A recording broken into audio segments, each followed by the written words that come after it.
there, getting through it. He's Big Joe. I'm Chase McCabe, Dr. Crane, Nick Frazier, back at the studio. What's up, JoJo? You're right, man. It's the always good to be back home with the Omni at the bar lines. 5 days of no power, and yet I'm surprisingly calm. It's all good. Friends stepping up, people stepping up. So it's we always take care of each other. So that's what we're doing right now. 5 days. So we feel your pain out there, and so for a couple hours, going to entertain you, take your mind off some things that are happening in your world. Here's what I want to know, and I don't want to start no stuff. Don't do it, man. But I want to ask some questions, and maybe people smarter than me can answer those questions, and we'll see.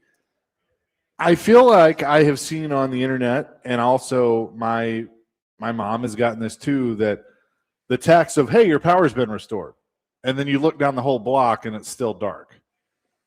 And then I see, well, we've restored power to X amount of customers. Right. And I'm looking around. I'm like, to who?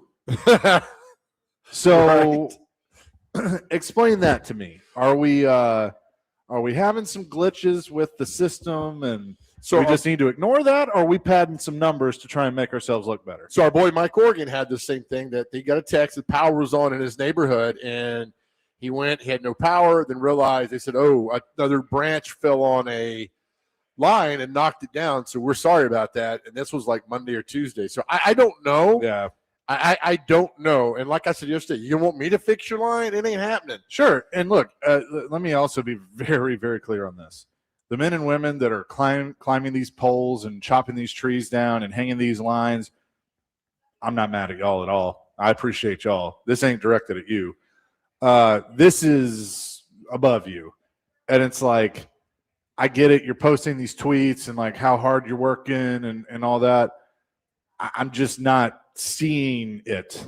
And then when my mother and her neighbor are getting texts saying their power's restored when they haven't had power since Sunday morning, that really pisses me off. So that's kind of where I'm at. Right. I get it, man. You don't mess with my mom. Yeah, right. You mess with me. I don't know. I just don't know. All these allegations are being thrown around about crews being turned away, and I don't know. All I know is that what I've been told from friends, that the linemen, they're working as hard as they can all through the night, all these 16-hour shifts, busting their ass. So I get it. I get the frustration, but And like the other thing is, I get there are a ton of trees down in our area that have taken out power lines. Like, I'm very well aware of that. The other thing that confuses me, and again, I'm not trying to start anything, I'm just kind of asking, is, there's if a tree's down on your property and it takes lines out, it's kind of your responsibility. And I'm like, is it though? Like, you're really going to wait until I go out and cut the tree up to put my power back up? It's a good question. I don't know. That doesn't make sense. If your neighbor, like your tree falls on his house, isn't it his fault? I don't know. And then I was told, like if a tree, like a branch falls from your neighbor onto your shed, that's your fault. Correct. Yeah. It's on your property. So, because that's happened to me before. If the tree falls onto your property, you are now responsible for the damages. Listen to you. You're like Ponzi Law, man. But if a tree falls in the forest and no one's around to hear it, does it make a sound? It depends if you got power or not. So probably yes, you would hear that. But former radio host is asking the same question. Yeah, right. So it'll be like 48 next week. So we'll be good. Just got to grind through this. I know that's easier said than done, but man, oh man. And so people ask me, was this worse than 94? Yeah, I'd say so. It is. 94 was pretty awful. This is now top that, at least in my mind. Yeah. Because I was without power for 3 days. Now we're on 5 days, and I'm not sure we'll get it back for a while. I just don't know. Rebecca on our text line driven by WilsonCountyHonda.com says, Chase, you were directing this to the suits. That is right. And as a fellow suit, I get it. You get a lot of the stuff, but that comes with the territory. It does. So. It does. And again, they're out there working their tails off. I don't know. I'm hearing 19 different sides of stories of what's going on, what happened, what didn't happen, what needs to happen. So I'm just like, do you just guys arguing come fix my neighborhood? Yeah. Look, again, everybody that's out doing the work, I am so appreciative, and you all have been busting your humps since Sunday morning when all this mess started. But I just don't send texts out saying your power is restored when you know good and well it's not. I get it. If I look outside and every house but mine has power, that tells me that there's a me problem somewhere. But when nobody has power in the neighborhood, it's like, okay, yeah, you're lying. That's what that is. Right. Yeah. So wanted to get that out of the way. Feel better? I do, actually. It's nice when you have a radio show to vent your frustration. Watch your mom's power be turned on in the next hour. Yeah. I'm not going to put our addresses out there, but I bet y'all can figure it out. Right. How about this? What part of town? West Nashville. West Nashville. Okay. I think of some houses in West Nashville, East Nashville, Donaldson. Dr. Crane, you're in kind of the Donaldson area, right? No, sir. I'm in the South Nashville area. South Nashville. Okay, so Donaldson, South Nashville, East Nashville, West Nashville. If those were to be turned on by the end of the show, I think we'd all be very happy. But Dr. Crane, you rigged if up. If you want to get in on this, 615-737-1025. Right. Dr. Crane, you rigged a little generator, right? That's I did. Taking care? Yeah, I used a generator for now going on 5 days, hooked up the garage refrigerator, and used a 100-foot extension cord that goes upstairs. We have gas logs that we've kept on that, heat rises, obviously. So we've been staying upstairs. And I plugged in the television to the 100-foot extension cord, spliced it, made my own homemade antenna from a old radio wire, and then added a paper clip with it, plugged it into the coax port on the back of the television. And I have all regular, antenna TV. Good for you. Look, in a zombie apocalypse, I'm coming to your house. Is that all right? You got it. That's fine. Yeah. No. I mean, I'm. This is not a joke. I am coming to your house, and we're gonna take care of things, man. And so you know how to live like a pioneer. And apparently, go to your house. There's a long line behind me for people that want to be with me during a zombie apocalypse. Apparently, Adam Vingan, Derek Mason, Willie Donick, the whole afternoon show, David James included. You guys, but don't worry, you guys top the list, so it's all good. There's a VIP line. Look, I can throw Vingan out, Willie out, and I'd have probably a little fight with Derek, but Chase will take care of him. I'm not. We're good. Yeah. Now it's Robbie and Rexroad I worry about. That's the problem because Joe's got that gout, and that's contagious. And so that's the problem. Yeah, but see, I think you could push Rexroad and he'd fall over. Robbie's the one you should worry about. Robbie's like a secret assassin. He is. He took that driver of his. And he could. Well, no, he would just get you with like a Vulcan neck pinch or something like that. Probably could do that. Yeah. 615-737-1025. We're live at the Omni Nashville Hotel at Bar Lines, and again, that phone number is driven by Wilson County Hyundai. Joseph, what is our question of the day? So today at 2:00, Robert Saleh has his introductory press conference today, and he's going to say all the right things. And we've done this before, but you get one opportunity to ask Robert Saleh a question. What are you going to ask him? Let us know. 615-737-1025. What are you asking Robert Saleh at his press conference? Chase and I talked about this pre-show. Here's what I'm asking Robert Saleh today. If I was over there, and I would ask this, I would say, Coach, did anybody try to talk you out of this job? And if so, what did they tell you? Did anybody try to talk you out of this job? And if so, what did they tell you? I'd like to know if somebody asked him that. Our question of the day is presented by Aries Tactical. Your safety, your skill, your Aries Tactical. First-time shooters shoot for free.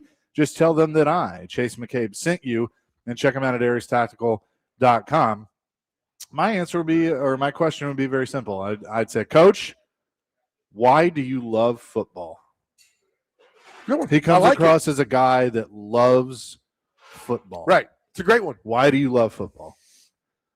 And I don't think anybody will ask that today, and which is fine. But like, I would love to know the answer to that question of why do you love football? Yeah.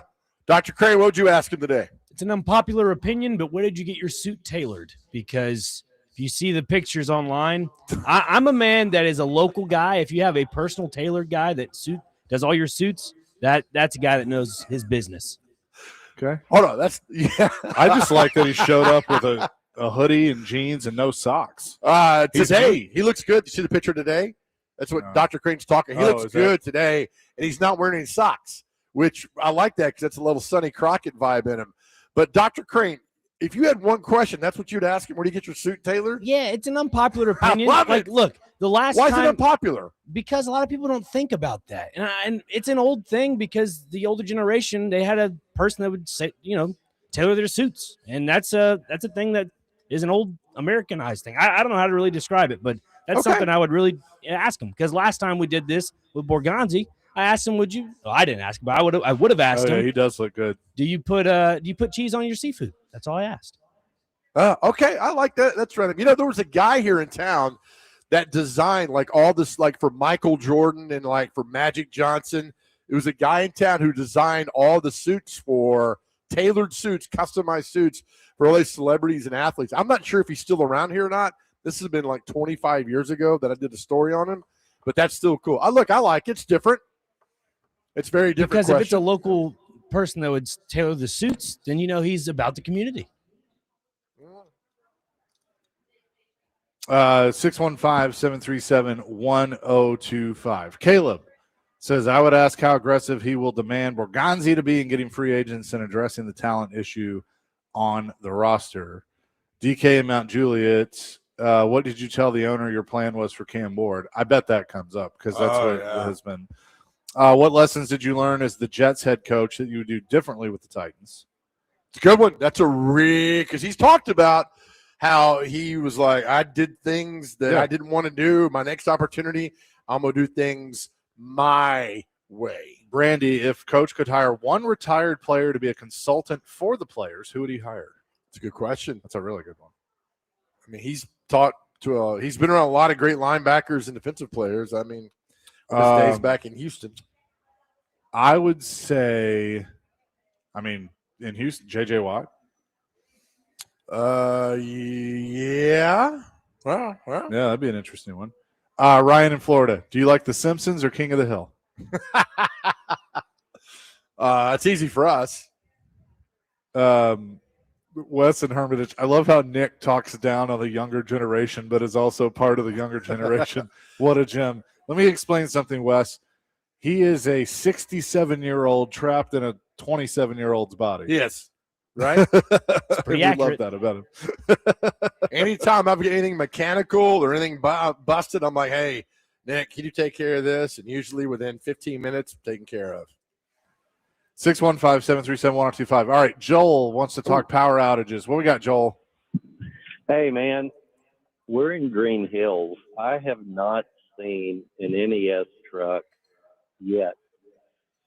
And my thought is the Metro government had a week to get ready for this storm. I think they've botched this horribly. So you're thank you for don't go anywhere, Joel. You're debunking the theory that all the rich people got their power turned on first, which we have known that's been hogwash because you don't have power in the very nice Green Hills area. So thank you for that. I agree with you. We knew about the storm for a week out that was going to happen. I'm not sure in their wildest expectations did they think it would be this bad. Yeah, I reached out to my council person and got like a pre-written note that asked if I needed any help getting to a warming shelter. Did you respond back after that? Yeah, I did. I got that too. Not actually. many people in Green Hills are going to warming shelters, but we could use some NES people. So in the meantime, most of the people in our neighborhood are hiring private people to move the trees and that sort of stuff.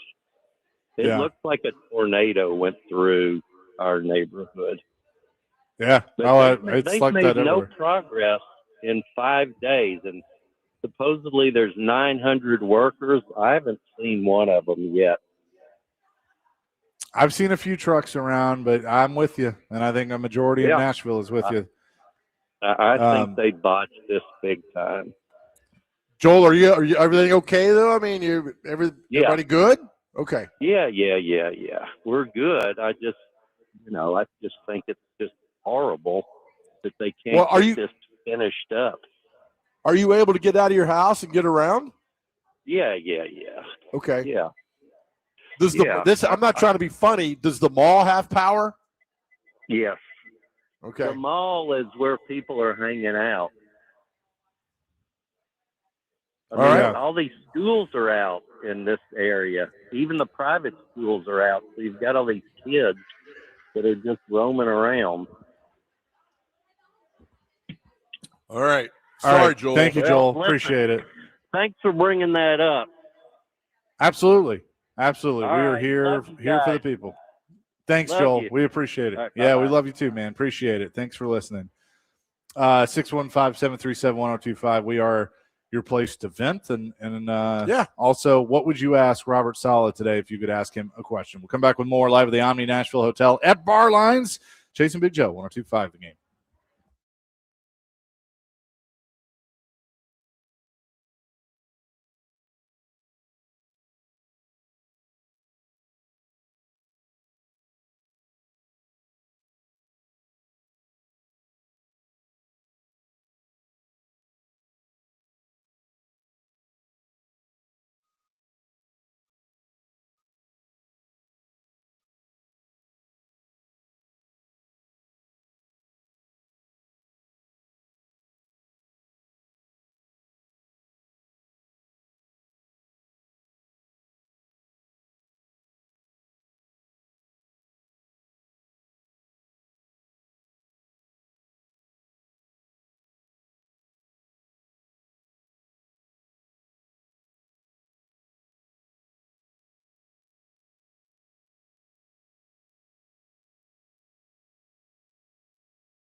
Well done, Dr. Crane.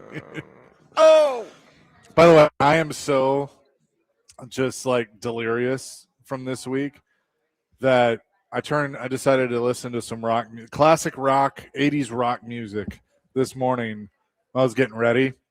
And it's because I thought it was Friday. Oh, yeah. And I'm like listening to Working for the Weekend and everything. And I walk out and my girlfriend's like, "You're just rocking out this morning." And I go, "Yeah, it's Friday." And she goes, "No, it's not. It's Thursday." I have made myself just numb since Sunday. Like, just get through this and try to figure it out. And then what we'll do, we'll get through this and figure it out like we always do. Nick sent us this from NES, posted right before our show. To support our community during this time, NES is suspending all service disconnections for non-payment and waiving late fees until further notice. So they are doing that. Okay. Probably couldn't disconnect things if they wanted to right now. Right. So, yeah, come disconnect my house, please, over in Dawson. Yeah, come on by and do that. Oh, wait. So to that end, Craig texts in and says, "I'm willing to bet I get power back by tonight. My bill is due tomorrow, so I'm sure I'll get power just in time to log on and pay my bill." Ask Saleh that today, too. Hey, Coach, you got power? You know what I'm glad they didn't do with him today was remember when Rand was introduced and he walked in and everybody was going crazy like Mick Jagger's walking in there, and now it's very simple, very calm over at Titans, and just walks in, shakes a few hands, and press conference 2:00 today. 4319 says, "I live in Mount Juliet. When I woke up at 4:30 Sunday to my power being out and all my neighbors still had power, I thought I was screwed for days. Middle Tennessee Electric had me up in 4 hours. Not sure if it was just quick to report. Nice. It got on to a list or they're just awesome, but grateful I didn't end up with those issues that Nashville has." Go ahead. I mean, you're good. Well, one of the servers here lives in Lebanon. She has power the whole time, too, so that's good. I'm glad if you got power, good. I'm happy for you. Ask Saleh, convince me you're not Vrabel 2.0. Why would you not want to be Vrabel 2.0? Because I think there's people that they're the anti-Vrabel, anti-Robinson because they're gonna be two-tone till they die. Okay, I mean, I don't know if this texture is that, but I mean, there's people that think Mike Vrabel's a terrible coach, and I'm like, do you see who's in the Super Bowl? Right. Maybe not a 2.0, but I'll take a 1.5 Mike Vrabel. Sure. Right. I'll take that guy. Turn the franchise around there in the Super Bowl. Robert Saleh can do that. Hell yeah, man. Or at least give us a winning record here in town. 9-8. I'll take that. By the way, Dr. Crane, 3337. Dr. Crane is like the guy from the Progressive commercial. You know, the guy who turns into his parents when he gets a mortgage. He's 100%. Yeah, Dr. Rick. Yeah. And the Progressive commercials. I like it. That's good. It's funny. How you doing? Brandy says, "I'm in Donaldson Hills, and the NES worker said it'll probably be Sunday at the earliest, but probably Tuesday." Good Lord, Brandy. We don't need that. That's out in JoJo's part of the world. Yeah. But it'll get, here's my thing. It'll come back when it comes back. It comes back when it comes back. Right. That's right. That is the question or the answer. That's whatever. Something, right? On this Good Friday. Okay, so I'm looking at the pictures that the Titans posted. And there's one where I guess they're in it looks like the cafeteria, and Berganzi and Saleh are just like, this could be a caption contest. Like, what are they talking about? Looks like those Sears ads back in the day for watches, and they're standing around in the men's suits. Saleh's like, "Oh, Mike, how big is he, by the way? Is he like 6'3"? He's big, yeah. Who's that he's talking to? That looks almost AI generated. Some of these pictures. Yeah. But look, I'm excited, man. I think this is going to be good. Oh, he didn't get a standing ovation when he walked in? No, there wasn't 8,000 people there. Like, what are we doing here? Yeah, that's probably a good thing. But anyway, 2:00 today. I do think what did you pick? What was your plan for Cam Ward? Like that's going to be in. I mean, Brian Daboll, I think, was a part of that plan, which I think is huge. Oh, will he talk about, though? I'm not sure how much he's going to open up and let us know his plan and what he had, the meeting he had with Amy and Borganzi. And I want to know, did you what was it about here and not Arizona? Why did you not want to leave here? And this plan, did you have this plan in place for teams that were all without head coaches? What was the deal here? And I mean, there's a lot. I would love to sit down with him for a while and ask some really good football questions about how he arrived at this point right now. That'd be great. 615-737-1025. We'll continue to discuss this and much more. Again, he's being introduced today at 2 o'clock. The Robert Saleh era officially begins for the Tennessee Titans. We'll discuss that and much more next. Chasing Big Joe, 102.5 The Game.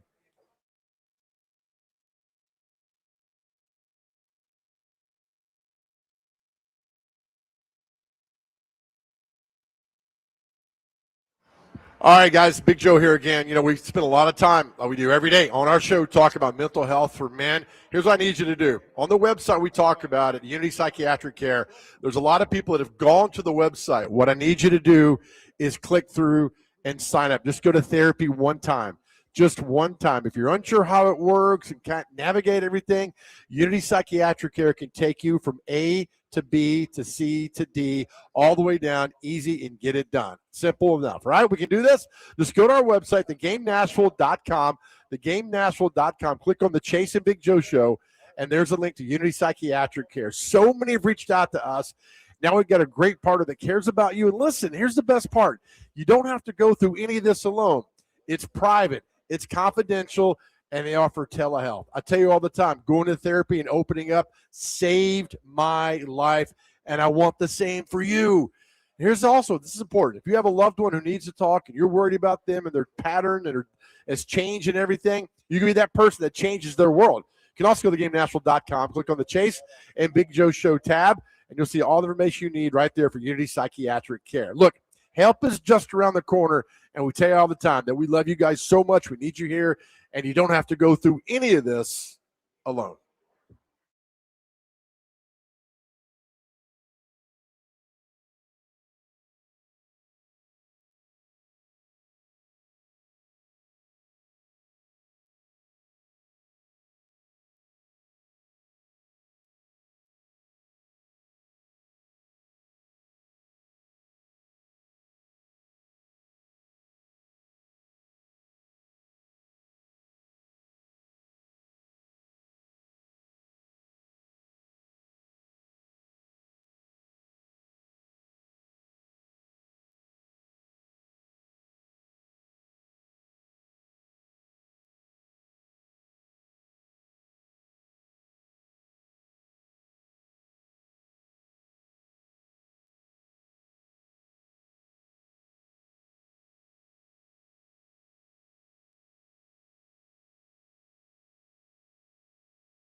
Dr. Crane is in his bag today, producing. Chasing Big Joe, 102.5 The Game here on this Thursday at the Omni Nashville Hotel at Bar Lines. Got a nice crowd in here. I just met some fine folks from Louisiana down around Lafayette. There, Joe, that came and said hi. Are they in town for? Are they all right there? There they are right there. Decked out in LSU. Oh, Louisiana Saturday night. That's right. When you get down the middle, and then you get down. I don't know the song, but Mel McDaniel. There we go. Yeah, there you go. Louisiana Saturday night. It's a good one. It's a great one, man. Thumbs up or thumbs down for Lane Kiffin? Thumbs up. Thumbs up for Lane. We're on the Lane train. Okay. All right. The Lane train going through Baton Rouge. Yeah, they're gonna love Lane down there. There we go, Dr. Crane. Down the boat, kick off your shoes. Is this the Alabama version? No, it's Mel McDaniel. Oh, nice. Well done. Yeah, it's a great song. Well done. Let's see. Watch. Dennis says, "Watch the power grow out." Right as Robert Saleh speaks. Oh man. Stephen from Hendersonville. My question for Saleh: high-level coaches tend to have an alpha personality with characteristics and the mentality that they can fix everything. With that being said, what traits or characteristics do you possess that make you think you can survive working for an owner who's crazier than an outhouse rat? I was about to say as I was reading that question, I'm like, this is better than anything we could ask. And then I got to the Oh, yeah. I mean, again, that's why my question to Saleh would be, did anybody tell you not to take this job? Yeah. Because I firmly believe her statement before the season ended about reorganizing the front office and who's doing what was because somebody got to her and told her that everybody thinks your front office is a nightmare. You got to clear this up. And she did. And I think now in the last few weeks with Saleh on board, now Daboll on board, I think the Titans are really moving the right direction the first time in a long time. This is a good one. 0388. Ask Saleh if he knows an elbow equals 2 feet inbounds. Yes. Yes. And ask you if you're going to go for it with no timeouts with a minute left in the half where you didn't go for it during the regular season. God, that Denver game, what an absolute nightmare. Fourth and 5 on the 4th and 5 on your own 45. Is that what it was? Well, I'm going to because you could now let's say 4th and 5 from the plus 45. That'd be what, a 57-yard field goal? 62. Or 62. Okay. Yeah. 4th and 5 from the 35. That's 52. Well, Are I mean, you going got to know. forward, you kicking. Well, you got to know the game. Are you down by 2? Are you down by 30? Are you up by 5? Are you up by 19? I mean, they're all different. How aggressive do you want to be? And how aggressive do you hand the playbook offensive-wise to Daboll and say, this is yours? Yeah. I do want to know that. I want to know, how is that dynamic going to work? Is he essentially, when you're on offense, is he basically the head coach? Yeah. If you've got 4th and 1 Which if the answer to that is yes, that's okay. Well, I want to know, 4th and 1 at midfield, who makes that call? You or Daboll? Right. I got no problem with it, but maybe cleared up a little bit of who's going to make the call and do that. But defense we know is his. Special teams is Fossil's got that. And now offense is Daboll. So, I mean, there's pieces in place now to go forward. But there are some questions I'd like to ask of him. And yours is really good, too, as well. By the way, have you seen all this stuff about the logo? That the logo may change? That, this is the logo.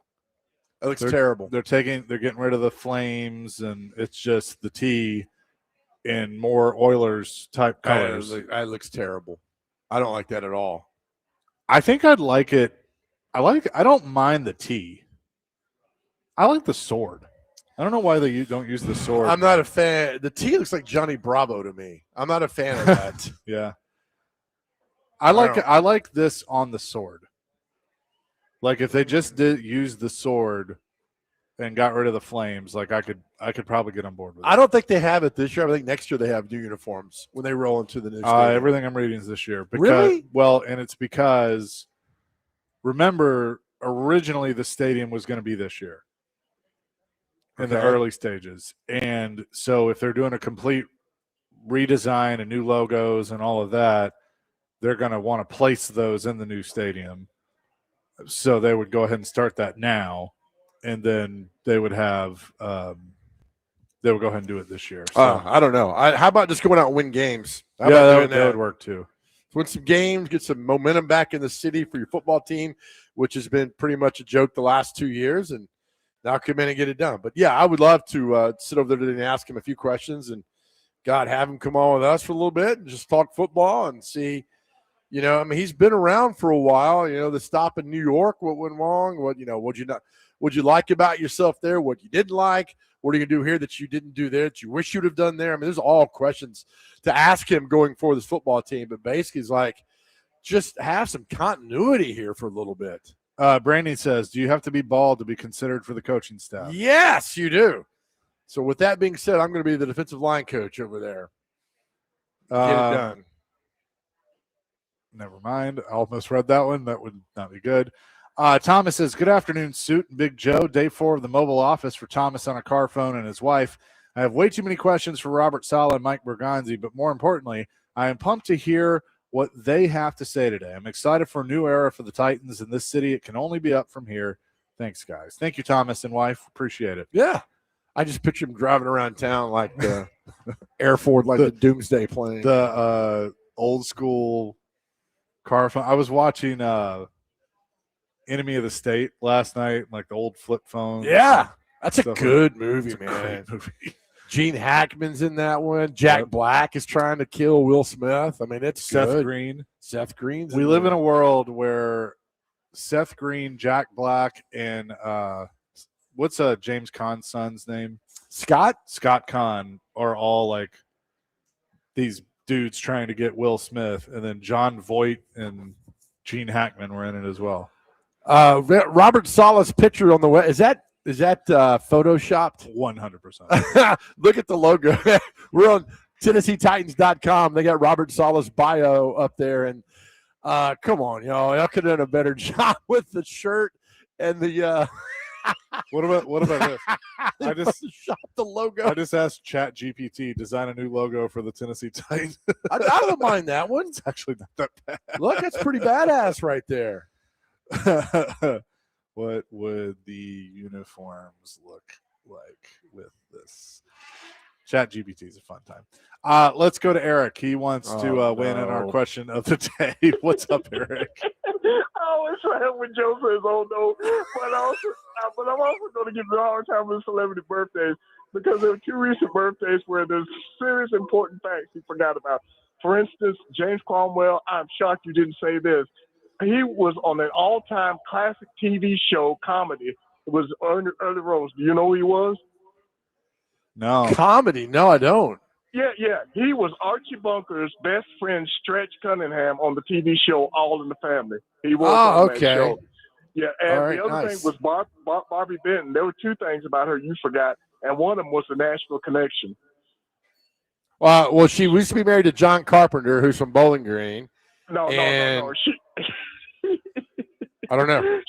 She was on the TV show Hee Haw. That was one of her early roles. She was on Hee Haw. And not only that, she was a Playboy bunny, and she was at one time involved with Hugh Hefner. Oh, what's a Playboy bunny?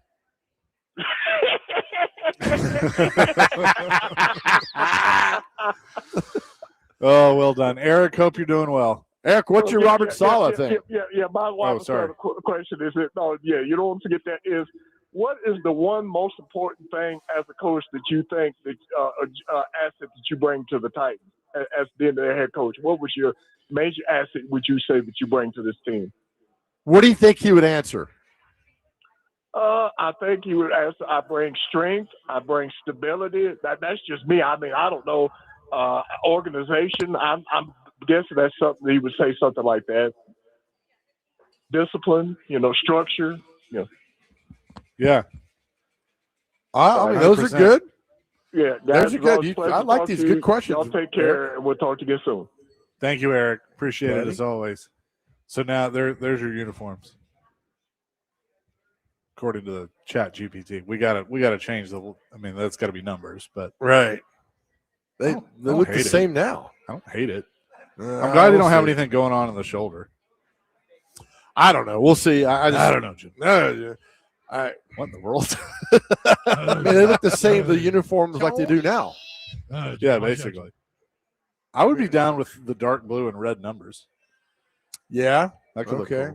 cool. Who knows? I mean, there's all kind of mock-ups up there of what they could look like, and then also you do that in the merchandise, you make a lot of money. Listen, if they do that, do they get go along with the NFL? Has to know what they're doing and merchandising and all that step together. I would think so, right? Yeah. You just don't put it out there like, here we are. Here's our new jerseys. Yeah. No, I mean, and it's like a 5-year process. Why not get away from the Oiler blue? Isn't that the point of all this? She wants the Oiler blue. I'm okay with it. Just pick one and I wish there was a red jersey. I'd be cool with a light blue, white, dark blue, and a red. Okay. All right. I could see that. I don't know. I just and every few years you could do a throwback Titans and just be done with the Oilers. Okay. I don't know. I mean, it changes all the time what they want, what they're thinking about, what people are talking about. Who knows? Well, wasn't that a rumor for a long time that they were going to get a red jersey because Wisenhunt's power color was red and he wanted a red jersey? I was told Bud always hated red. Yeah. And that Amy's not a fan of red either. This is fourth and fifth handed comments down the line. I don't know.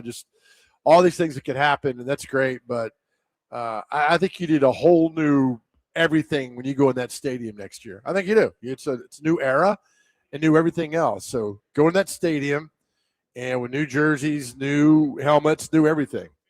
615-737-1025. Mike and Lebanon, will they wear official Titans gear to press conferences? I see what you did there. That's a good one.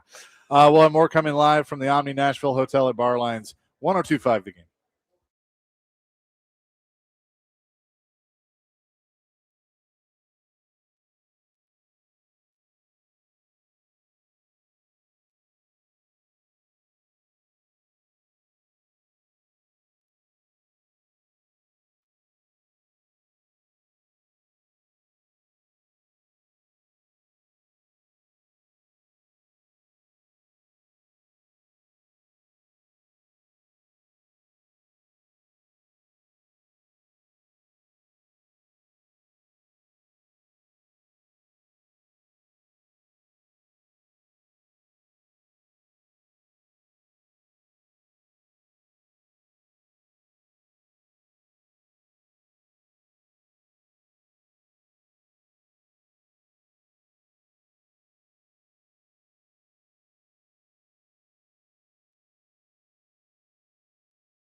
with a plate of grilled bacon. Call a man twice just to see what was shaking. Yo, Mike, our town is dope and pretty. So check out how we live in the Electric City. They call it Scranton. What? The Electric City. Scranton. What? The Electric City. Lazy Scranton, the Electric City. They call it that because of the electricity. All right, well, thank you. The Electric City. Jason Big Show 1025 The Game. Was that The Office? Indeed, it was. That was well done. Well done. Live here at Bar Lines at the Omni Nashville Hotel. And we have now gotten to this point in this week where I'm asking Chat GPT to design uniforms for the Titans. So that's how it's going, man. Things are happening out there. On the Titans website, though, they have Robert Saleh, and they got the old coaching staff still in there, too. yeah, they haven't. I don't think they've added Dayball or anybody else. It No. seems like he's keeping quite a few people, though. Like, I don't we'll know find if that's out a today, good thing or a bad right? thing. But We'll see what happens.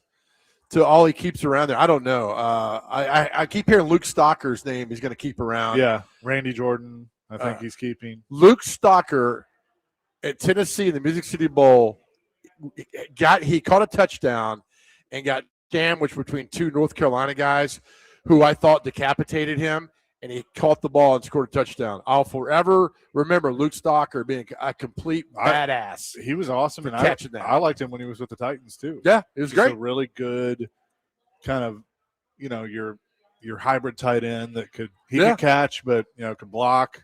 Well, as he's well. like Art Smith. I mean, all coaching staffs keep keeping him around. Right. Like Art Smith came here in 2011 with the Munchak, stayed through Wisenhunt, Malarkey, Vrabel, and then got a job with the head coach of the Falcons. So Stocker has kind of been in that same mold. A lot of these staffs like him, keep him around, and evidently Saleh is going to keep him around too as well. So 23, he was an offensive assistant. That's Vrabel. 24, assistant tight ends with Callahan, and then now 25, Callahan, and then same with Saleh. So When did he retire? I think like 21. He was with the Titans and Vikings as a practice squad, or he was with the Titans in preseason. I think they cut him. He went to the Vikings, was with them for a little bit, and then retired. Okay. Good, man. I mean, that's the because he was with Tampa. He was drafted in the 4th round by Tampa. Then came here, 17-18, Atlanta 19-20, back here in 21, Vikings in 21, and then started coaching. he's a VFL too, man. He is a VFL. That is true. I'm just looking at like all this. Now is when I start paying attention to college basketball, late January. And then with the snow and the out, I don't know. I guess Tennessee had a big win last night versus I watched Georgia. it. Big win. Went to overtime. They were down in regulation, came back. Georgia ties it up with like 3 seconds left. Tennessee takes the ball down the court, has a shot, and it bounces off the rim, so it goes into overtime. And Tennessee pretty much controlled overtime, but it was tight, but they ended up pulling it out and winning. Nice. And Vanderbilt game is moved here, right? That is correct. Yes. Because they sent that out before our show. Yeah, they're supposed to play down in Oxford Saturday, and they flipped the game to Oxford is worse than Nashville. Yeah, I mean, so it looks terrible. they're moving it to Memorial with a 5:00 tip on Saturday. Nice. What about the talk of the women yet? I have not heard on that one. Jake Lyman, I can ask him because they're supposed to play Ole Miss Friday down there. Oh, this thing moving around, man. The great ice storm of 26. We'll never forget you. Now, please leave town. I know, right? 615-737-1025. At least we got some sports to watch this weekend before Super Bowl Sunday next week. There's supposed to be a little racing Saturday night from Bowman Gray as well. Are they going to do it? As of now, I think so. That's cool because that's a football stadium that they have a track around the football field. Did they do that last year too? Yeah. Okay. Yeah. That's But I mean, it's an old, they've had racing there for years. And remember for the Clash, they'd build the track inside the Coliseum in LA, and they decided not to do it anymore. and last year went to Bowman Gray, and it was such a huge hit. I mean, look how packed this place was. Like, Oh, nice, completely yeah. sold out. And you had like all the regular racers there did a race before, and like people getting in fights. Like it's awesome. So, And you got your Nashville Predators back on the ice tonight. yep, they'll be taking on New Jersey. All right, so I'm looking now. The women will be playing in Birmingham. They're going to play in a neutral site, Really? according to Jake. Like at a high school I don't know. or the BJCC? Birmingham Jefferson County Civic Center, or whatever it's called. I don't know. Yeah. You find things out, man. Road trip down there. Wonder if tomorrow. Eli will be there. Oh, man. Alabama. They ain't get down there in a heartbeat. So, all right, so that's tomorrow. Vandy's here on Saturday. Hockey tonight. Hockey Saturday. Oh, we got some things. If you got power. If you're a wrestling fan, the Royal Rumble is Saturday during the day. I think it starts at 1 from Saudi Arabia. Goodness. I know. So you can watch that. Getting rich. Rich get richer. Oh, yeah.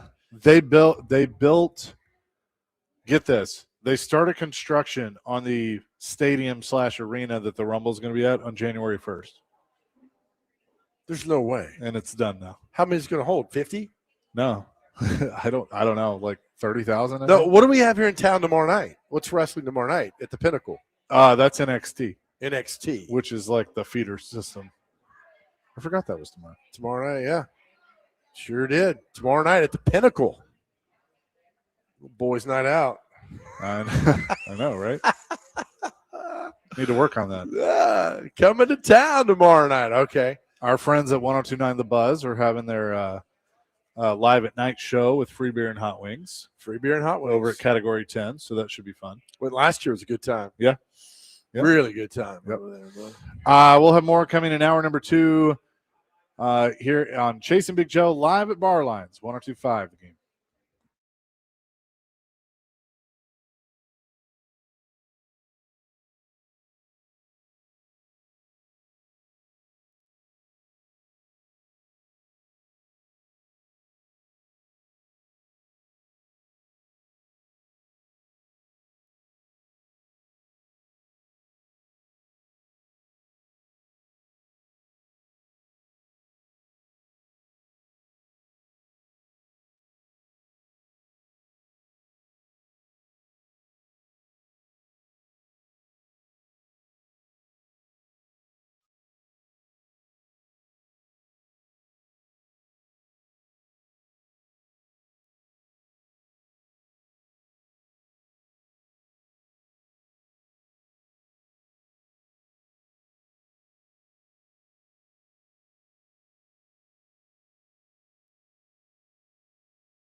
Hour number 2, Chasing Big Joe, 102.5 The Game here on this Thursday, live at the Omni Nashville Hotel at Bar Lines. He's Big Joe.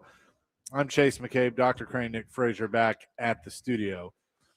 Joe, there continues to be fallout from Bill Belichick's snub into the Hall of Fame.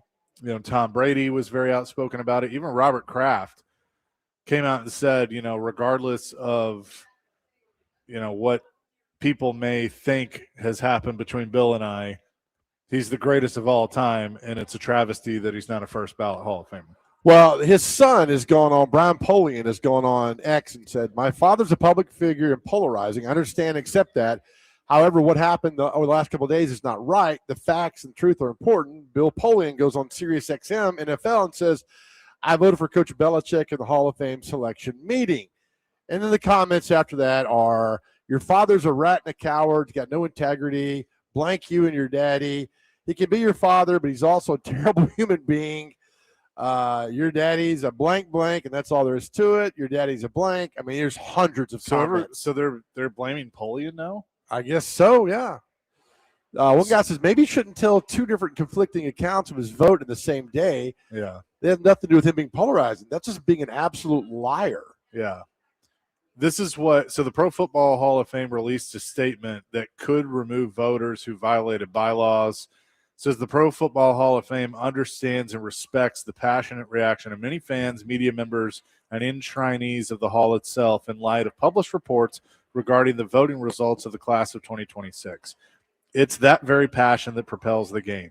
The hall also respects the members of the selection committee when they follow the selection process bylaws. It's an honor to serve as a selector. Each year, the hall reviews the selection process and the composition of the 50-person selection committee. If it is determined that any member violated the selection process bylaws, they understand action will be taken. That could include the possibility that such selector or selectors would not remain a member of the committee moving forward.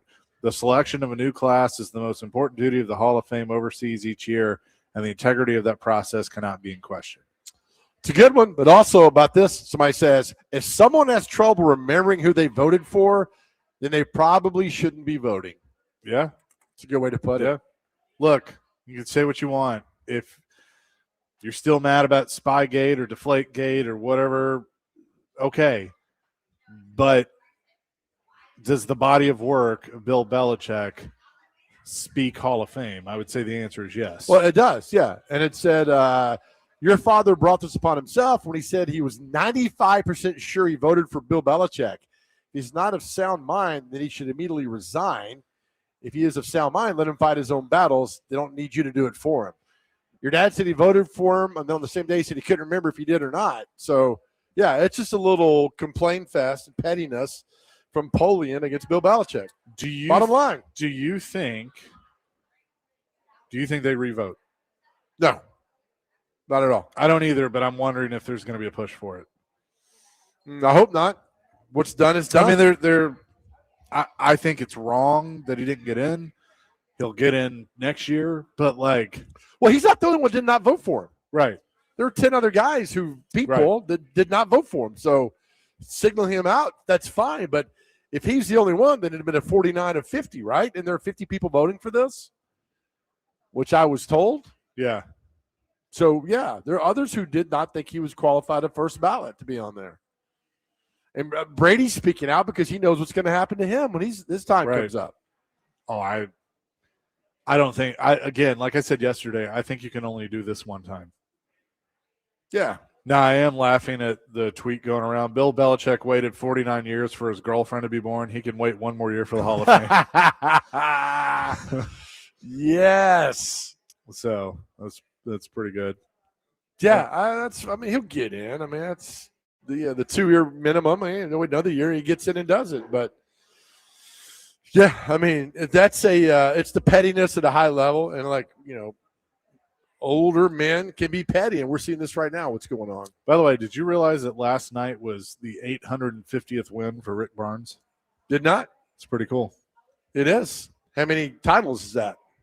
One at Texas, or no, not even one. He's 0. Yeah, never won one Final Four. One Final Four in 2007. Yeah, That's when was Durant on his team then? I believe so. Yeah, for the 1 year. Good longevity. We talked to Mike Keith about it. Mike Keith loves Rick Barnes. His preparation and everything is second to none. Yeah.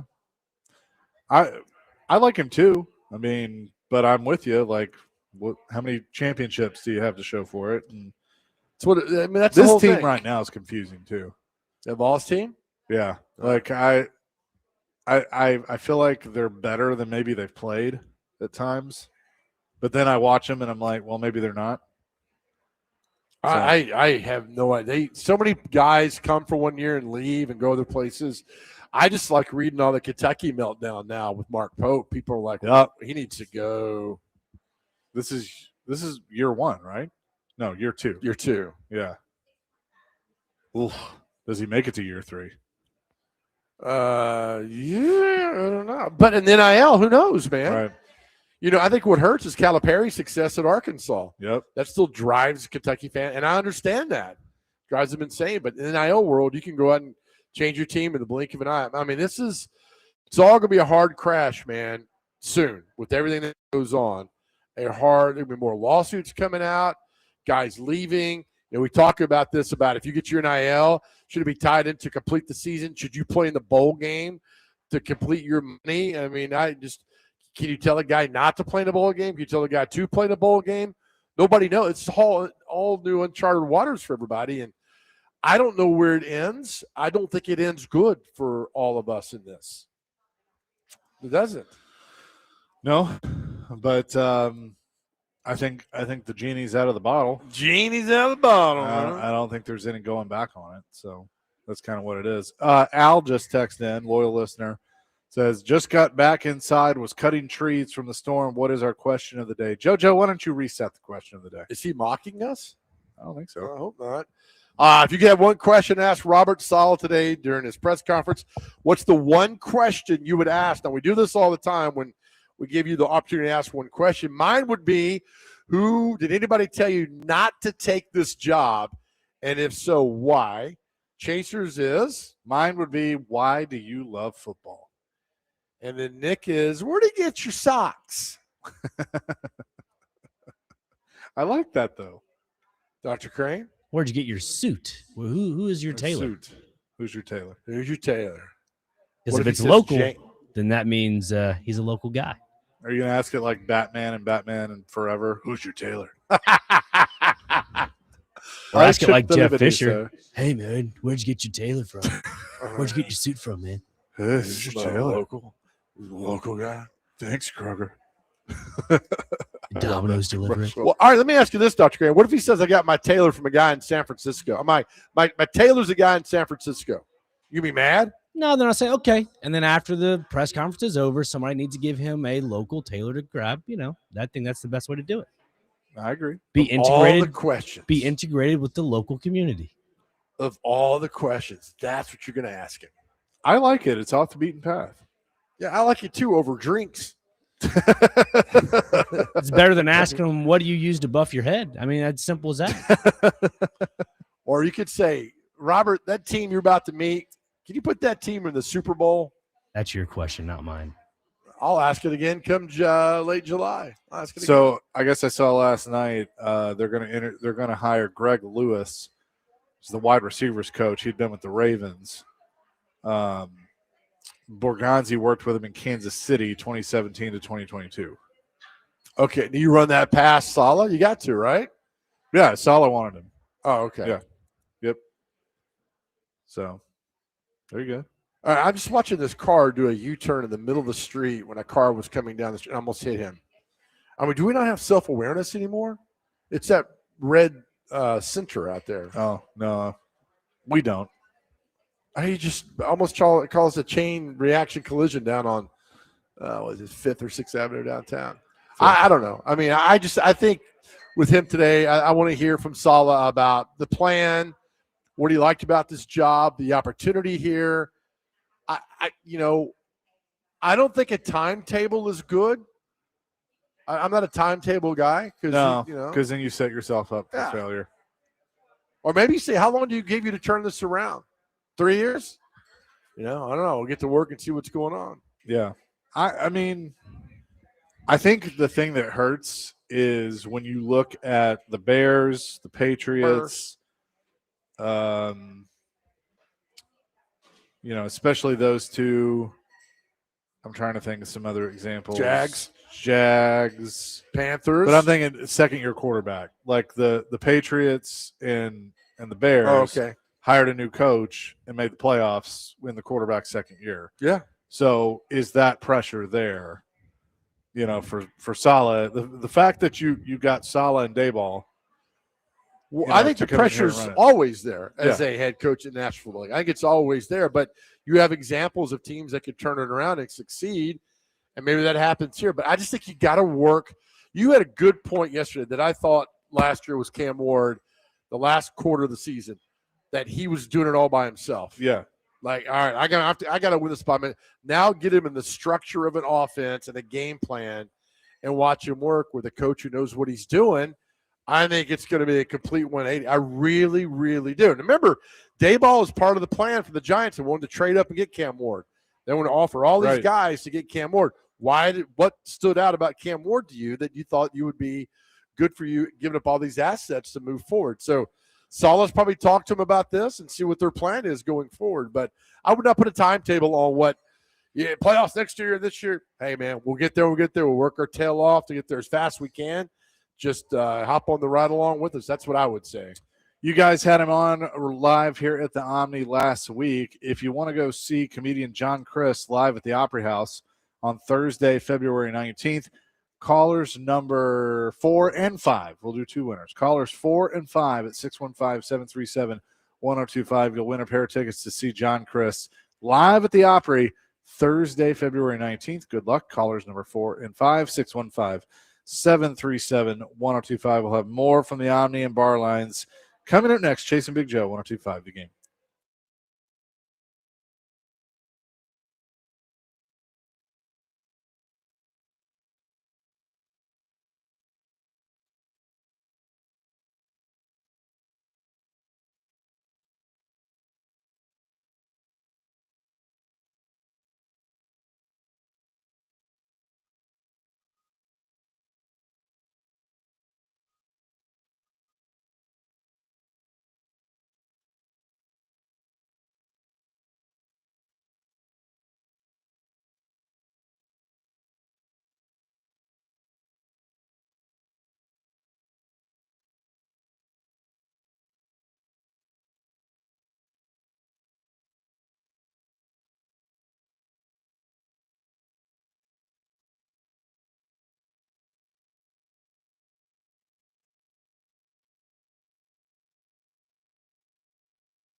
A classic. I can remember doing this at dances in school. Chasing Big Joe, 102.5 The Game on this Thursday. He's doing the electric slide up here. He's been talking to everybody here at Bar Lines, signing autographs, taking pictures, as always. We love that. Do you remember doing the electric slide? Oh, yeah. I do it all the time, man. Love our friends from Louisiana, right? We love. Shout out to Louisiana. Yeah. Because, you're all crazy and we love it, right? That's right. You admit you're crazy. Yeah, love it. Fantastic. Yep.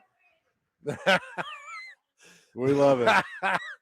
That's wonderful. Yes. I will tell you, I think I've said this before, and we need to just do it. I mean, this show, when we want to go places, we make it happen. Right. So I'd love to do a night game at LSU.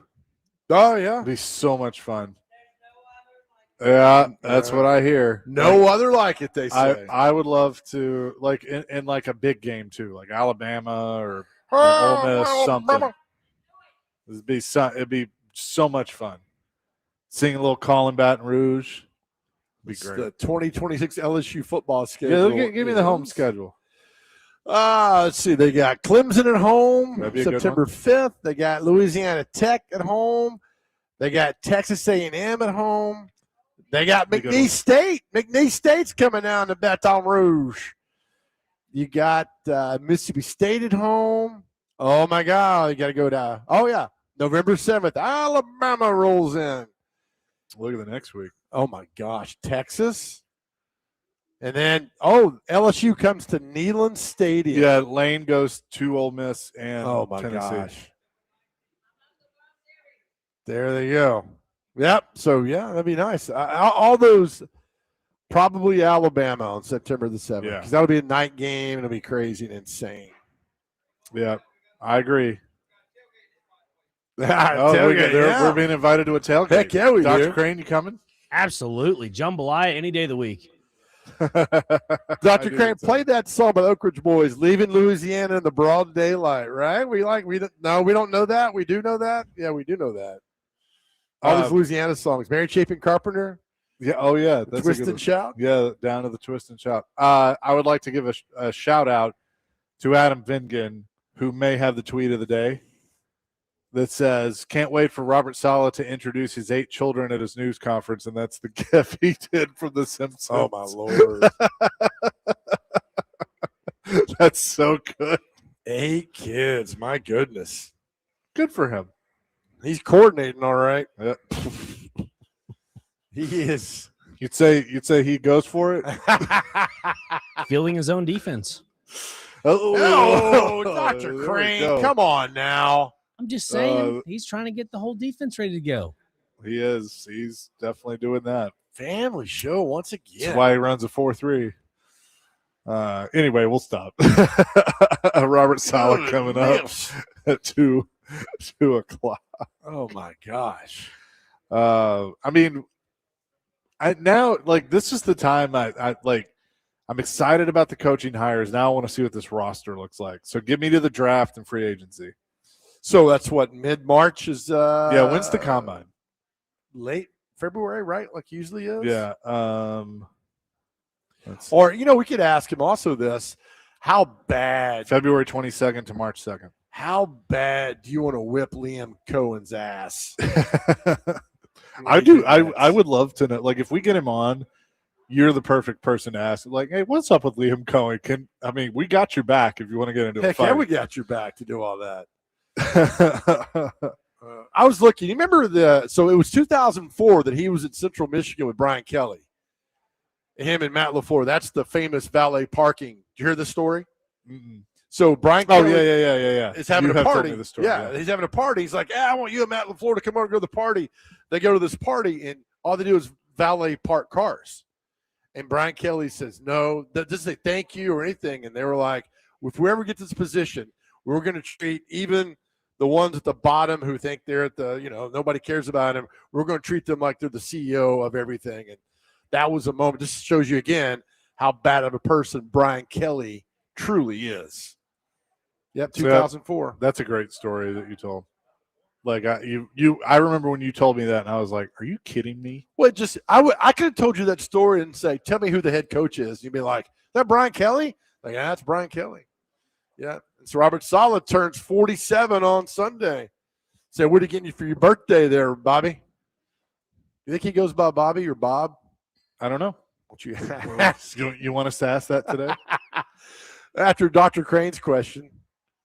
Where to get your suit tailored? I like that question. It's off the beaten path. It's a little more in depth as well. That he's wearing a red tie. You guys talked about a possible uniform change. Maybe he's giving a little Easter egg at that. You never know. Well, you know what red tie is, though, right, buddy? You know why you wear a red tie? Enlighten me, Joe. Power. Yeah, it's a power color. Power. Didn't I teach you that at your little school down the road there, Dr. Crane? Can't believe they did. Red tie is power. Red tie is power, man. That's what it's about. So that's why he's doing that today. Now, I don't know that's why he's doing it. I'm just thinking, but you're dressed nice. And I don't want to hear it. He won the press conference today. Well, didn't y'all say Brian Callahan won the press conference too? He did. He can add that to his 4 wins. TD from Nashville. My question for Robert Saleh: of your former teams that you have coached, what team do you want to mimic and the Titans to be like? I would San Francisco, probably. I would say it would be the 2013 Seattle team. Legion that's right. Boom. He was with the Legion of Boom. He was defensive quality control coach. Because he was at Houston, the Texans from 05. Who was the defensive coordinator? To 10 at Seattle during that time. Yeah, it's great. Well, that's what 2023. Is that Dan Quinn or 2013? I mean, 2013. Yeah, I think it was Dan Quinn. I mean, so he's been around a lot of great coaches, defensive wise. He's a Dan Quinn coach. Yep. On his own was Rocky Cito as a pass game coordinator, Travis Jones, defensive line, Ken Norton Jr., linebackers, Chris Richard, defensive back, Marquand Manuel was a defensive assistant, Saleh, quality control. Offense was Darrell Bevel, Carl Smith, Sherman Smith, Kippy Brown, Pat McPherson, Pat Rule, Nate Carroll, Dave Canales, and Keith Carter. Wow. That was Keith Carter's got a Super Bowl ring? Yeah, it was offensive quality control coach. Oh, Sherman Smith, former Titans coach. Yep. And assistant head coach and offensive line is one of my all-time favorite coaches who I think is just like he would eat you if he could. Tom Cable. Oh, right. That's right. Was he the Raiders? He was the Raiders coach. Tom Cable. Man, I mean, look, all these coaches, I am always shocked when somebody says, like him and Daboll have never worked together. Right? There's no connection. They've just known each other. Yeah. I'm always amazed when coaches have been in the league that long have not worked together. Because you mentioned that staff there. I mean, there's holy cow, so many great coaches on that staff. I thought they had. I thought they had worked together. Somebody said they had not at all. I think maybe Koharski had said that. Yeah. They had just done events together, charity events in New York when they were both up there at the same time. 615-737-1025. Chasing Big Joe on this Thursday, live at the Omni, presented by the Omni on 1025 The Game.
Well, if you never forget anything, tell me this. What color tie am I wearing? You are wearing a red and white striped club tie in a half Windsor knot. Oh, I am I? Is that what you think? Well, if that is what you think, I have something to tell you. Something that may shock and discredit you. And that thing is as follows. I'm not wearing a tie at all. Of course, Lionel Hutz with Apu. There you go. The There's a Simpsons. song That is a good one. for our Louisiana people over here, for you guys, Well done. by the Oak Ridge Boys. I've seen random things on Twitter. Do you remember this? 2006, a rookie Vince Young walks off the Texans in overtime. Yeah, I was Had there like a 50-yard run. in overtime. Yep. Yep. They left him wide open. He went running right down the field. It's like, oh, my gosh. That was good, too, because that was back in your hometown. Should have been Yeah. drafted by them. And then Vince did it, ran in there. Speaking of quarterbacks, Chase McCabe, we're going to give you the colleges that had the Super Bowl starting quarterback most appearances. Okay. Number one all time, Michigan. Name me the Michigan quarterbacks who started in the Super Bowl. Brady, Jim Harbaugh. Nope. You already said it. Just Brady. Oh, just Brady? Just Brady. Oh, that's right. Harbaugh was a championship game. Right. That's right. Stanford is second with 7. Give me the Stanford quarterbacks who started in the Super Bowl. Elway. Yep. Frank Reich. Nope. No, wait. Where'd he go? Frank Reich went to Maryland. And that was a championship game, too. He won 2 Super Bowls with the Raiders. Stabler? No. Jim Plunkett. Plunkett. Elway went to 5. Plunkett went to 2. Notre Dame is tied at second with 7 starts. Who are the quarterbacks that started in the Super Bowl that came from Notre Dame? Montana. 4. Hang on. You said there's 3 of them? Yep. One guy changed his name to rhyme with the best award in college football. Joe Theismann. That's right. That's 2. And one more. The starting quarterback for the Oakland Raiders in Super Bowl 2. LaMonica. Darryl LaMonica. Here's a good one for you. Alabama comes in third. They've had 6 starts. Name the 4 quarterbacks who started in the Super Bowl that came from Alabama. Joe Willie. That's 1. Ertz. That's 2. They count him? Yep. Okay.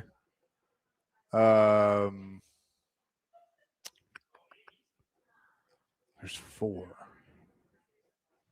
Alabama quarterbacks. Thank you. Heard you the first time. We're going back a ways, right? Yeah. Stabler. Stablers. That's is that 3? 3. Yeah. Yep. Hurt, Stabler, and Joe Willie. Yep. We're going back a ways, all the way to the beginning. Bart Starr. Bart Starr. All right. Purdue has had 5 starts in the Super Bowl with 3 different quarterbacks. Name them. Drew Brees. 1. Is 1.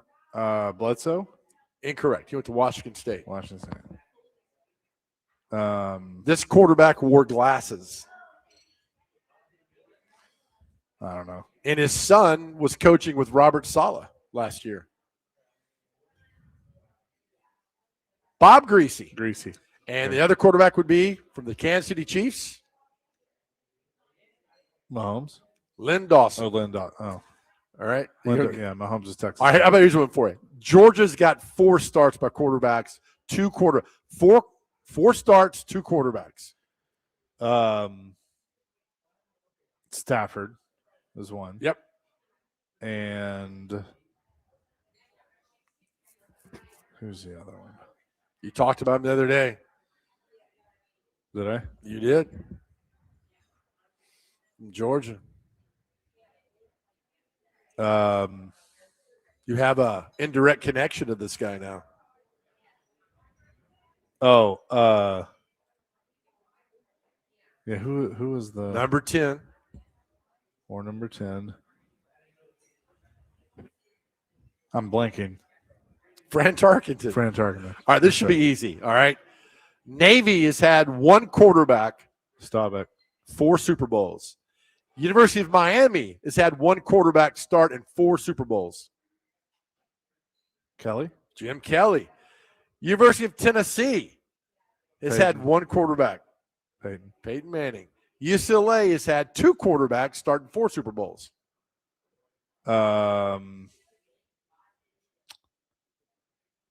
UCLA. You got this, pal. Troy Aikman. Yeah, and Billy Kilmer's the other Yeah. one. Now, here's the last 2. Miami of Ohio has had one quarterback start in 3 Super Bowls. Ben Roethlisberger. Right? University of Northern Iowa has had one quarterback start in 3 Super Bowls. Northern Iowa. Mm-hmm. Oh, Kurt Warner. Attaboy, Chaser got it done. Mahomes has been in 5 with Texas Tech, one quarterback. Cal has 5 quarterbacks. Rodgers. Joe Cap, Aaron Rodgers, Craig Morton, and Jared Goff. Yep. So North Carolina will not be – they'll get one on the board now, and then so will Southern Cal. Southern Cal with their one quarterback. That's crazy. Right? So think about that. Brady. So how many SEC schools? Alabama, Tennessee, Georgia. Ole Miss. Eli. Oh, yeah, that's right, 2. Yeah. That's right. I think that's Cam did 1. Auburn 2015. Yep. Florida did no. Florida had 1. Spurrier never started a Super Bowl. No. Werfel never did. Tebow never did. Rex Grossman. Yep. There you That's go. 1 Super That's a Bowl. good one. Yeah. Vandy, no. Mississippi State, no. Because Dak hadn't made it yet. Nope. LSU. Burt Jones never made it to a Super Bowl, I don't think, in the 70s. Burrow. Joe Burrow. Yep. No. Kentucky, nope. Texas. Trying to go down the line. I don't think so. Maybe 1. I don't think so. A&M. No. Manziel never did. Manziel never did. No, that's a good one. LSU, Burrow, Arkansas, nobody. South Carolina, no. Missouri, no. No, that's it. Yeah. Yeah. We might be leaving out 1 or 2 along the lines, but 10. Brady went to 10 Super Bowls. I mean, that's just a crazy stat. I mean, I don't ever see that again. Thought Mahomes might be the closest to that, but no, man. 615-737-1025. We'll talk to Greg Wyshynski coming up at the top of the hour, get into some Predators talk and hockey talk. Oh, this is a good. Dr. Crane makes a good point. Could have been Ryan Tannehill with A&M. We don't do so close. We don't do could have beens, Dr. Crane. We do what's happened. Right. All right, I mean, it's fine. Joe likes absolutes. We get it. Absolutely, that's an absolute, right? Tannehill came very close, but didn't get it done. Yeah, that's a good. That's a good list though of by school. Like Bo Nix would have been number 12. Bo Nix didn't play. Well, Jarrett Stidham Would have, yeah, that'd have been Auburn. been number Both would 2. have been. Well, I guess Bo Nix is Oregon now. Yeah, but you claim him. Doesn't Alabama claim I mean, you said they claimed Jalen Hurts. Jalen and Hurts? Oklahoma. Oklahoma? Okay, claims so do him we too? claim? So Oklahoma's one in the SEC. Well, Two. Well, do they claim Aikman? right? He's quarterback there in 1985. Who else were you gonna say? No, that's right. Aikman Yeah. was the one. Yeah. So do we do this claim that you were there, then you moved on and went to another school that happened? I don't know. But Alabama was quick to claim Hurts when he ended up his career at Oklahoma. Yeah. Interesting. There is. I mean, that's the point about this. And now you got Darnold and Drake May in the Super Bowl. I think Seattle Think about pounds. about Super Bowl 34. Alcorn State in Northern Iowa. True. You never know, man. The next year was Fresno State and Penn State. Because that was Giants and Ravens. Yep. And then what was 02 was Michigan, Brady, and the Patriots, and so it was Michigan, Northern Iowa. Yep. Because that was the Rams. 03 was 02 was Delaware versus Florida State. Rich Gannon versus Brad Johnson. Yep. 03 would have been, where'd Jake Delhomme go? Somewhere in Louisiana? Versus Brady. Yeah, Jake Delhomme. Lafayette, maybe? Yep. ULL. Yep. Raging Cajun. Yep. That's right, man. What was this? 04. Syracuse and Michigan. Syracuse, Michigan. Yep. 05 would have been Boston College and Miami of Ohio. Yep. Who's the Boston College? That was Hasselbeck. Hasselbeck, yeah, that's right. 06. Tennessee and Florida. That's right. Oh, wow. I never thought of that. That's right. Peyton did get a win over Florida. Yeah, he did. In the Super Bowl. Man, that was the time of my life. 07 would have been Michigan Ole Miss. Yeah. SEC, baby. 08 would have been Northern Iowa and Miami of Ohio. Northern Iowa. Which one was Northern Iowa? Kurt Warner. In 07? Oh, yeah, because he was 08. with the – that's right. He was with the Cardinals. Yep. Forgot about that. This is fun. 09. Tennessee, Purdue. Yep. Okay. 10 would have been Cal and Cal in Miami, Ohio. Attaboy. 11. Same as 7. Yep. That was Michigan, Ole Miss. 12 is pretty random. Trying to remember who that Super Bowl was. Nevada versus Delaware. Flacco versus Kaepernick. Yeah, Yep. That's right. 13 13 would have been NC State / Wisconsin. Russ and Tennessee. Or Tennessee, yeah. Now we're at 14. Correct. Was that NC State / Wisconsin versus Michigan? That's right. Okay. 15 or 14 season 15. Tennessee versus 15 season.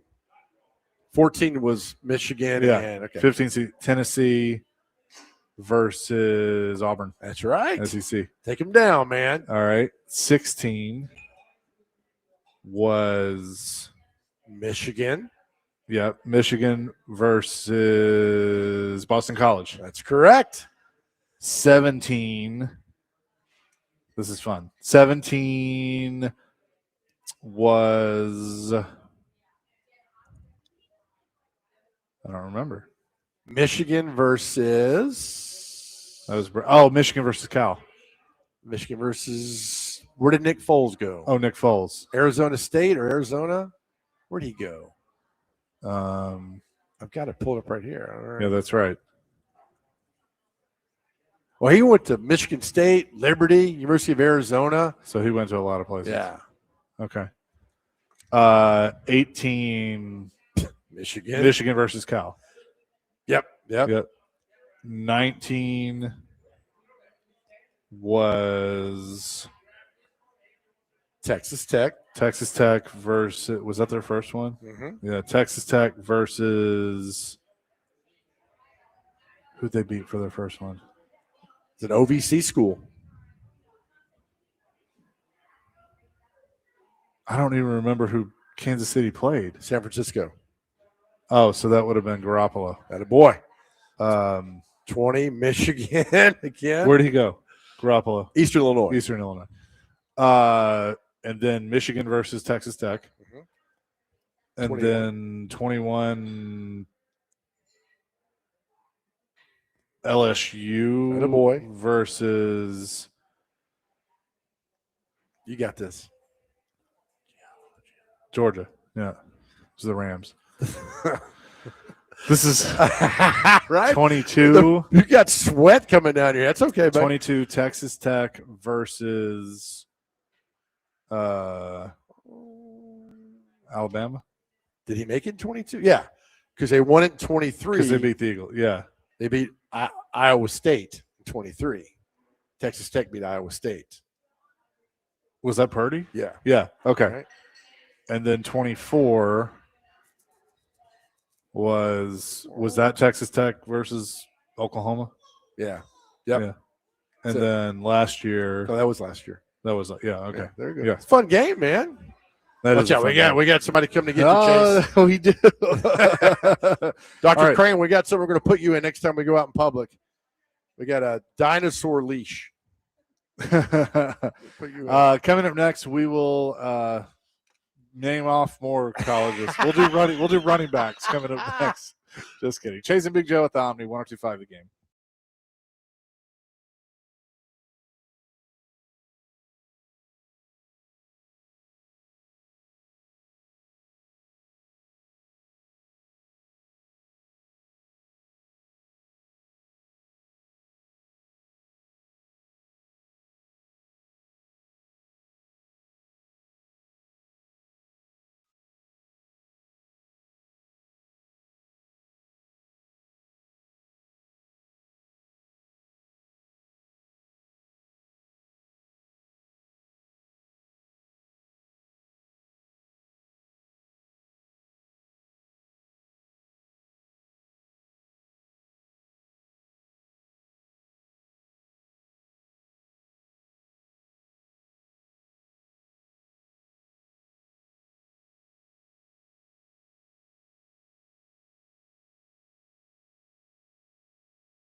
Chasing Big Joe, 102.5, the game here on this Thursday at Barlines at the Omni.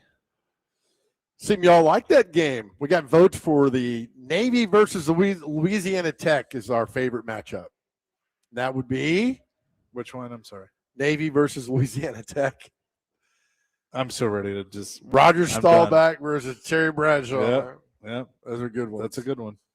La Tech. So that he started in 4 Super Bowls. Won all 4. Yep. And then But you get to know the random one is Alcorn State versus Northern Iowa. And then 81, they were going for the one for the thumb, right?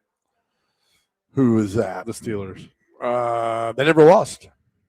But well, I know, but I'm saying they didn't make it that year. But that was I know people from Pittsburgh have said that was the campaign, one for the thumb in 81. Yeah.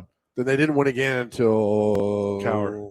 Roethlisberger. 05, right. Yeah. And then 08. So they got 6. It's just crazy. The Patriots have been to 12 Super Bowls. 12. Yeah. With Brady, 10 of them. Eason, Bledsoe, and Brady. Yep. And now May. Yeah. That's crazy. 12 Super Bowls and 4 quarterbacks. Yeah. So that list would be, that's nuts, man. All those. So I guess Bledsoe technically has a ring. He does from the 01 team. Yeah. He got hurt in the championship game and didn't play. And then can you imagine, like, if he doesn't get hurt, what happens? It's a great question. Think about it. Like, if he doesn't get hurt, do we ever know who Tom Brady is? Or if that Tuck rule doesn't happen. Yeah. They don't go to the Super Bowl. True. The Raiders do. Go, right? That happens. Rich Gannon.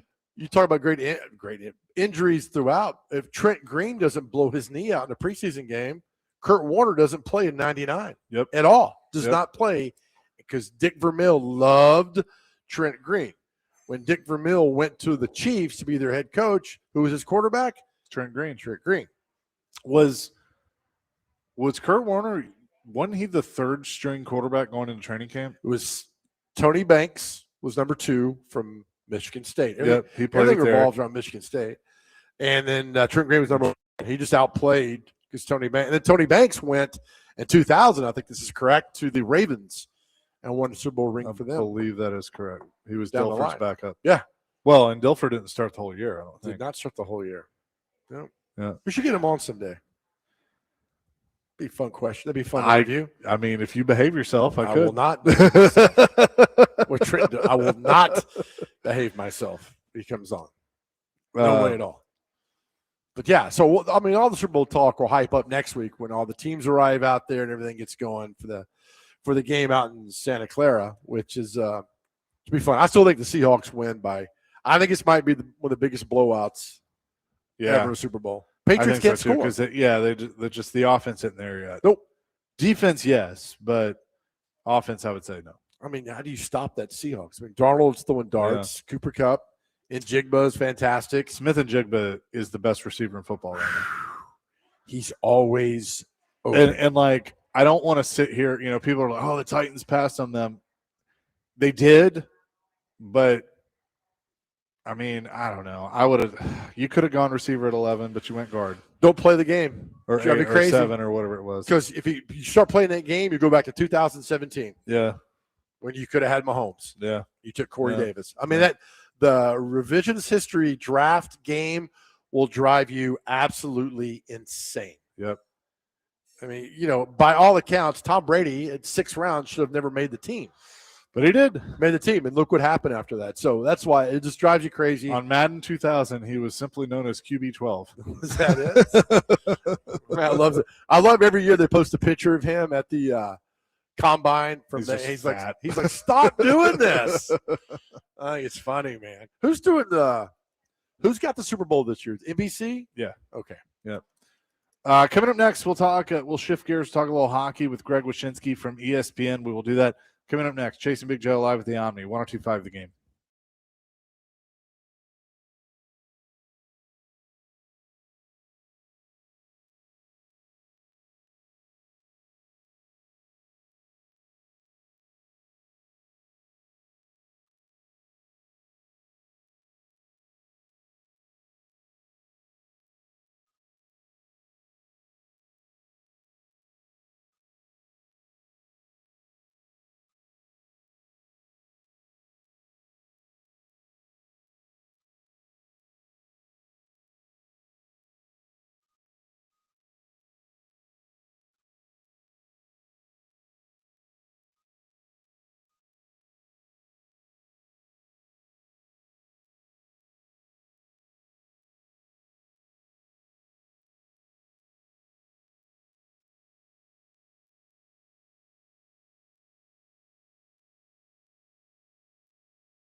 Hour number 3, Chasing Big Joe, 102.5 The Game on this Thursday. Hope you're all doing well. Hope the power comes back on like now. That'd be great. It's stressing me out. Oh, man. We say hello now to Greg Wyshynski, who joins us on the program. Greg, how are you? I hope you have power up in New Jersey. Yeah, no, we got a bunch of snow dumped on us, but luckily the power didn't go out. It's just that every car on the street in Brooklyn is, looks like it got hit by an iceberg at this point. So we're going to be doing some digging out, but everything is copacetic here. I'd rather be doing that than dealing with the ice, but here we are. I'm sure. So, yeah, Sure, yeah. It is what it is. So the Predators are in Jersey to take on the Devils tonight. And these are two teams. I mean, I know two different conferences, but I almost look at them kind of in the same boat of trying to get into a rhythm and really make a run at it.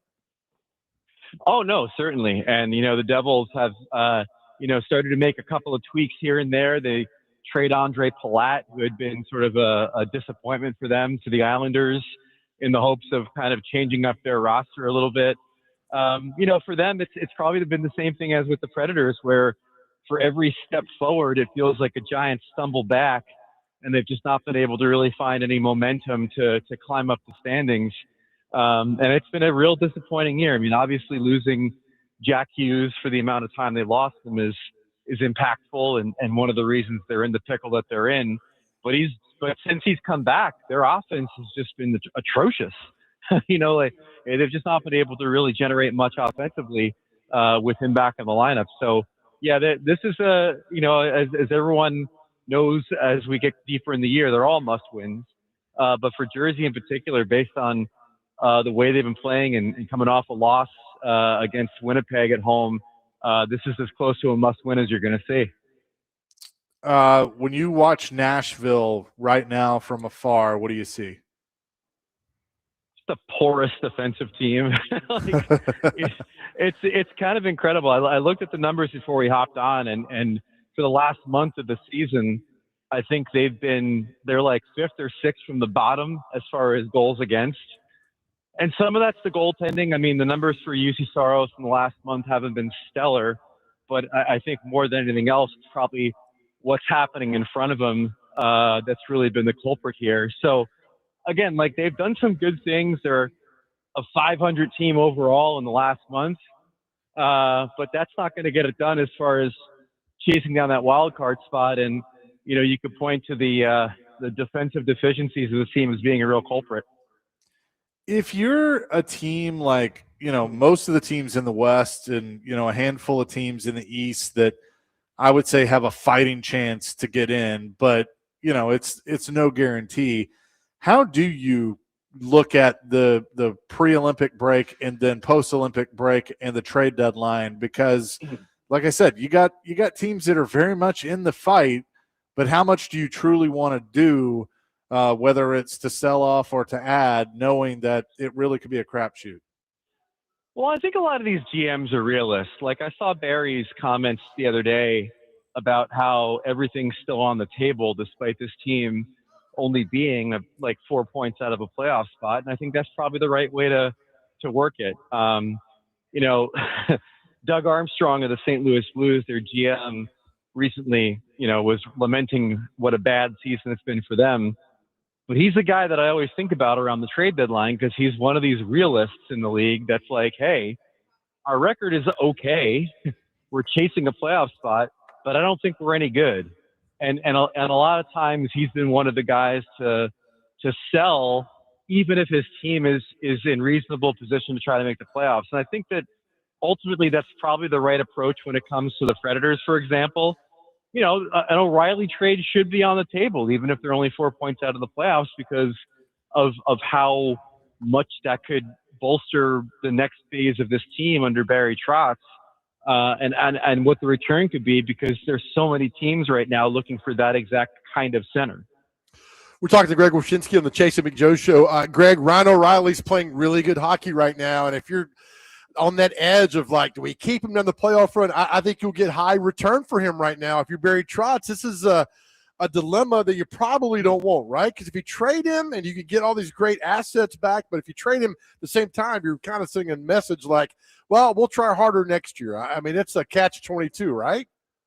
It is in some ways, but in some ways it's not. I mean, when you look at the market for the kind of center that he is, the only other guy that could be available that might supersede him is Nazem Kadri of the Calgary Flames, who brings a bit of nastiness to the proceedings along with being a really good two-way player. He doesn't have the overall pedigree that Ryan O'Reilly does, but he's quite good, and his availability has been sort of in question. The latest thing is that he's maybe communicated that he wouldn't mind that he would be open to a trade, but whether or not they actually want to move him has been a point of mystery when it comes to Calgary. So you're right. I mean, like when you've got an asset like Ryan O'Reilly, and there aren't many other guys out there that could be the final piece of a puzzle for a team that's been searching for a second or third line center, I think you're doing your franchise wrong if you don't explore every avenue and if you're afraid to trade them, because we know what this team is. It could be a team that makes the playoffs, and what that gets you is probably your teeth kicked in by Colorado. But ultimately, whatever championship contention is down the line for this team, it's probably not going to be with Ryan O'Reilly on the roster. So I guess it'd be good for Trotz if the team makes a decision for him, right? If they go on a burner and win like 7 straight and then you're like, all right, we're going to keep him. We're feeling good. And I'm the type of guy, Ryan, Greg, if you make the playoffs, I don't care who you play because you're in the playoffs. Chase and I talk all the time about 2017 when the Preds barely got in, and look at the run they had. I'm a guy that get me in the playoffs, anything can happen, get your butt kicked, fine, but you're in the playoffs. Yeah, and look, there are certainly reasons why you want to be a playoff team. One is revenue. That's found money for a franchise to have at least 2 home games in the playoffs. Like, as good as Colorado is, they can't beat you in 3. So you're going to get at least 2 home games, right? And that's a lot of money. The other thing is that the experience of the younger players in this roster getting exposed to playoff hockey can go a long way towards their maturation. And the third thing, and I don't always agree with this, but there are certainly people that I've talked to in the league that do believe this, is vibes. You want to go out feeling pretty good about your direction, and you want to go out feeling pretty good about, like, what we can build on for next season. And a playoff berth can do that. Ultimately, like you said, like when you said the team might decide it for Barry, I thought you were going to say they'll fall flat on their face and then you trade O'Reilly and don't worry about it. Right. Like, which is the other way you could go. But again, if they rally to make the playoffs here in a very competitive Western Conference, then maybe you leave this season feeling better than you would if things did fall apart and they became a seller. So do you agree that UC Saros is the guy? I mean, he's got to be playing an elite level for this hockey team to even sniff the playoffs? Yeah, without question, especially with the way that the D has played in front of him this season. I think their best moments and when they were able to really rally and make this thing interesting was on the back of Saros playing as well as he did. So, listen, it's not brain surgery. Like, you're only going to be as good as your goaltending is. I think it's been the case for a lot of teams in this league, especially when you start to look at the roller coaster season of the Anaheim Ducks, for example. Like, they're only going to be as good as Lucas Dostal is. And maybe Seattle's in that situation too with their goaltending. So if he can kind of like level up a little bit and help fix some of the defensive deficiencies for this team, they're very much still in the hunt. I mean, it's only for one spot, and there's like 4 or 5 other teams that are jockeying for it.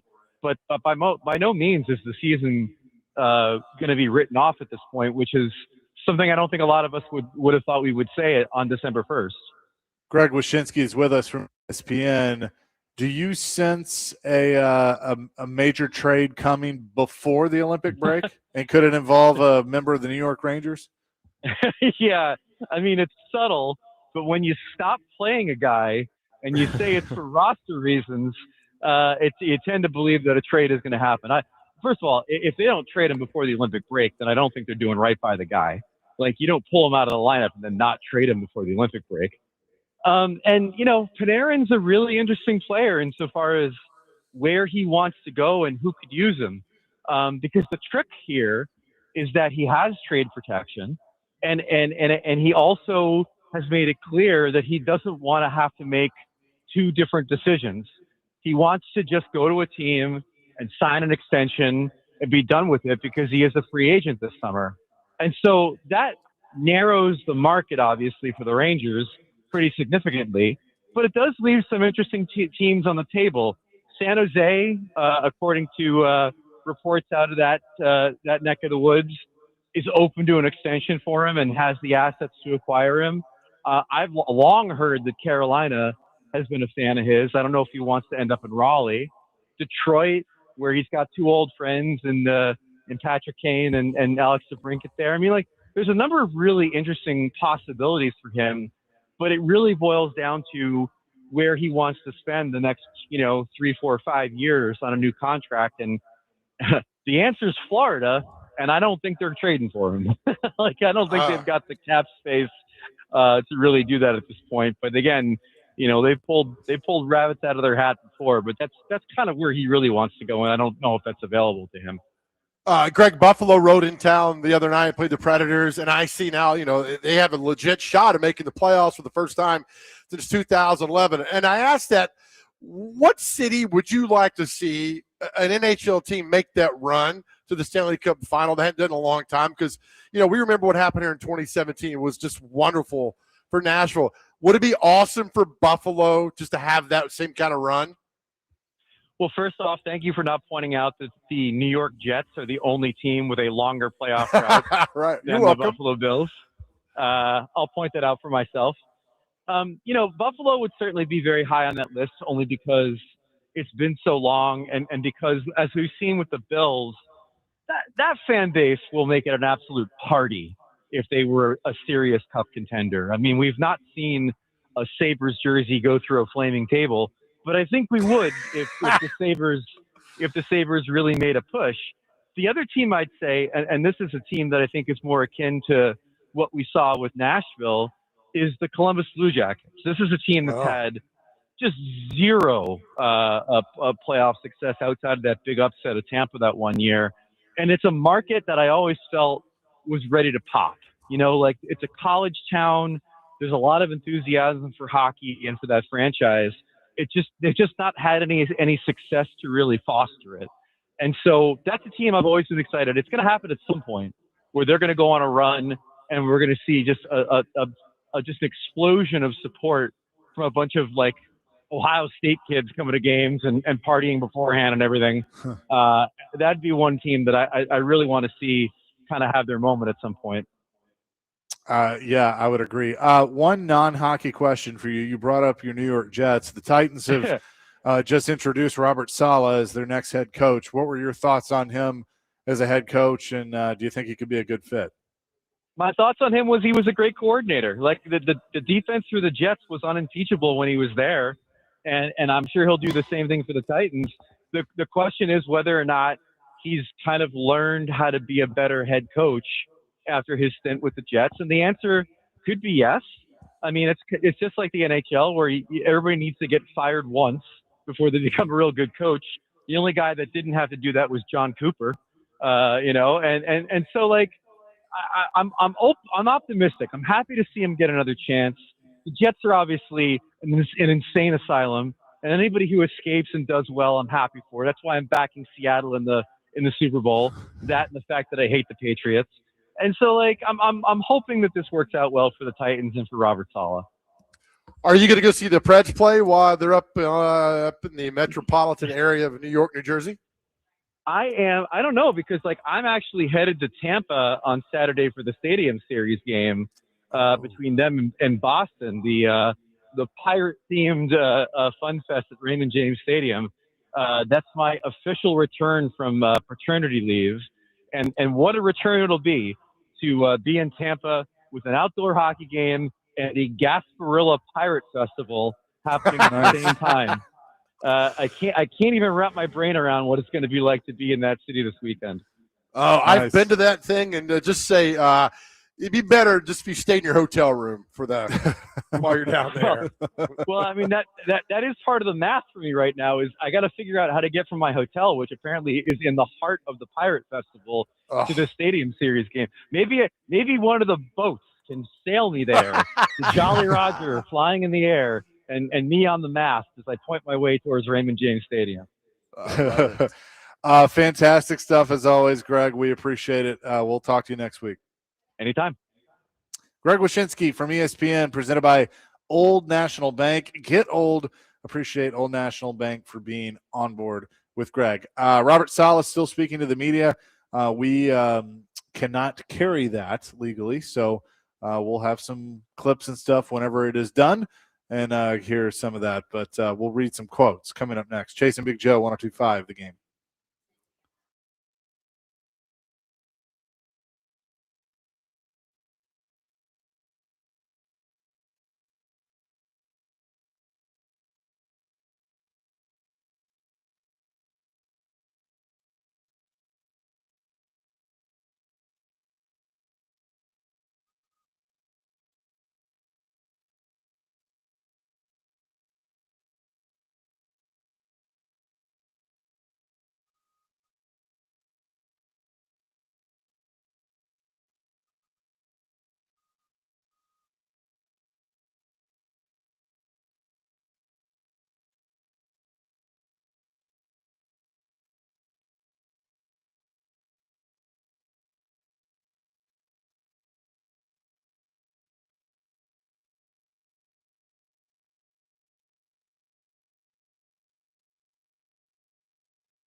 Chasing Big Joe, 102.5 The Game here on this Thursday.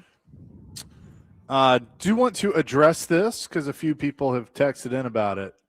I can't control what they do across the street, but The Titans have told us we can't carry their press conferences live. We can play clips. We can play it when it's done. We can't carry it live. So that's why you're not hearing Robert Saleh right now. That is just kind of how it is. I was told that the only place it could be was on their social media, but I'm hearing that may not be the case. But again, I can't control what happens in other places. So that's it. We're doing just fine. We're doing what we're told, right? When I got this job, my owner asked me not to get him sued. So that's what I'm trying to do. So that's it. That's just kind of where we're at. So we can't carry it. I'm sorry. I wish we could. We will play some clips whenever it's done, read some quotes, but that is the reason you're not hearing it right now. I do know that Cam Ward is there. Jeffrey Simmons is there. Watching it. Io Manor is there. So cool to see several players, in attendance for the presser. And a full reaction. DVD will have it all at 3:00 this afternoon, so you won't miss anything, and they'll have all the reaction, the comments, and everything. So we got you covered. We're just like abiding by the rules. Yep. That's the thing. That's what we do right now. Yeah. So, he'll be talking. Cam Ward will be the conversation. Jeff Simmons. You talk about your stars, your plan, your identity, what you want to do, why this job appeals to you, work relationship with Borgonzi. All the normal questions that you think you'd be asked and respond to. And another thing, I'm curious if anybody asked him about talking to Amy Adams Strunk during the season. Remember that Callahan and her had a tea party every Tuesday, whatever it was. What's the relationship and what's the line of communications from Robert Saleh to Amy Adams Strunk? That makes sense? Yeah. I don't know. I'd like to know, it's like once a week, she hands off. It's her team. Do you think that, and I think this is a really interesting way to look at this. Should she have one-on-one conversations with the coach, or since she has empowered Borgonzi to make the football decisions, Borgonzi should always be a part of those conversations? That's a great question. Because I don't know this. I just feel like, Floyd was the conduit to Bud, and then Jeff wanted, his voice to be heard by Bud, and that was part of kind of what happened. And Jeff got a VP title that kind of led to that. You saw it with J-Rob and Vrabel that, John was kind of the conduit to Amy and, from the football side. And then I think Vrabel wanted – I don't have a problem with head coach talking to the owner. No. That's fine. But I think when you kind of go around each other, that's where it gets muddy. Yeah. So I don't know. But I think right now, she should have a weekly conversation with them just to kind of hear what's going on. I agree. That's – you're paying for it. So, I can tell you if I owned an NFL team, I would want – I'm not going to tell you what to do, but I'd want to know what's going on. Sure. That's part of the deal. It's my team. I want to know what's happening and what's being said and shared and all the other good stuff. So who knows, man? Yeah. So again, press conference still going on. We'll try and get some clips for you whenever it is done. But we are legally not allowed to carry it, so that's why you're not hearing it right now. It's not that I don't know what I'm doing and all that stuff. We're not allowed to. All you can do is all you can do, buddy. I know. But people just assume when we don't do something that it's my fault and I'm an idiot. So I just want to make sure. Who does that? I am an idiot, but not in this case. Let's talk to somebody about that. Not on my watch. Jackson Slater's there too, according to Paul Kuharski. Okay. Is today Paul Kuharski's birthday? It sure is. Happy birthday, Paul Kuharski, according to his Twitter. Really? He put his own birthday on Twitter? No, it's like you can actually put your birthday. Okay. All right. It tells you. I always hate that. No. He doesn't. For my birthday today, I'm going to ask that you donate to this. I'm like, that's a subtle way of telling everybody, it's my birthday today. I tell everybody it's my birthday. I know you do. I expect to be treated like royalty. Yeah, well, good luck, pal. This isn't England. What you looking for there, Bubba? Well, I've lost my phone charger again, so I'm trying to figure out how to charge my phone in. And that is, Here you go, buddy. Thanks, Help- Papa. Let me help you out here. We're all struggling, man. I don't know. We were trying What to deal day with it is together. What's going on? If that even works. I don't even So know. coming up next, there is a really cool event coming to our town, and I know tickets are going on sale. It's rugby, and we decided that hey, we got a guy on our show that knows a lot more about rugby than we do, Right. and that is Dr. Crane Nick Frazier. So we're going to have a special guest coming up next in the Music City Rugby Showdown, which is April 19th, and we're going to let Dr. Crane kind of take the reins on that coming up next with our special guests and talk some rugby and give away some tickets as well. So are you ready, Dr. Crane? Let's do this thing. All right. You wanted to give the tickets away now, or you want to do it after the interview? Let's do it now. Why not? Okay. Caller number 2. Caller number 2, 615-737-1025.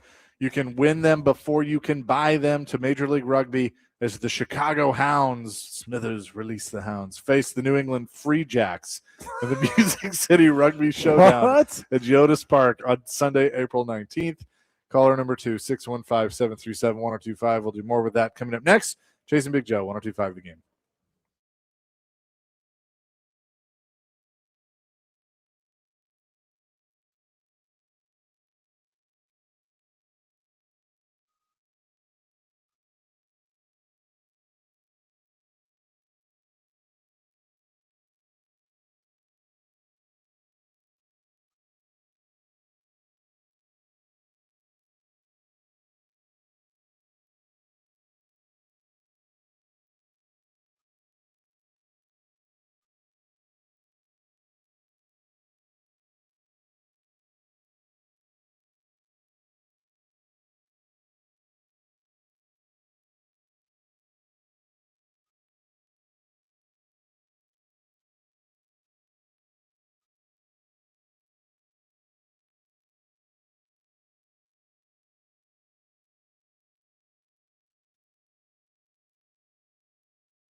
Chasing Big Joe, 102.5 The Game here on this Thursday at the Omni Nashville Hotel.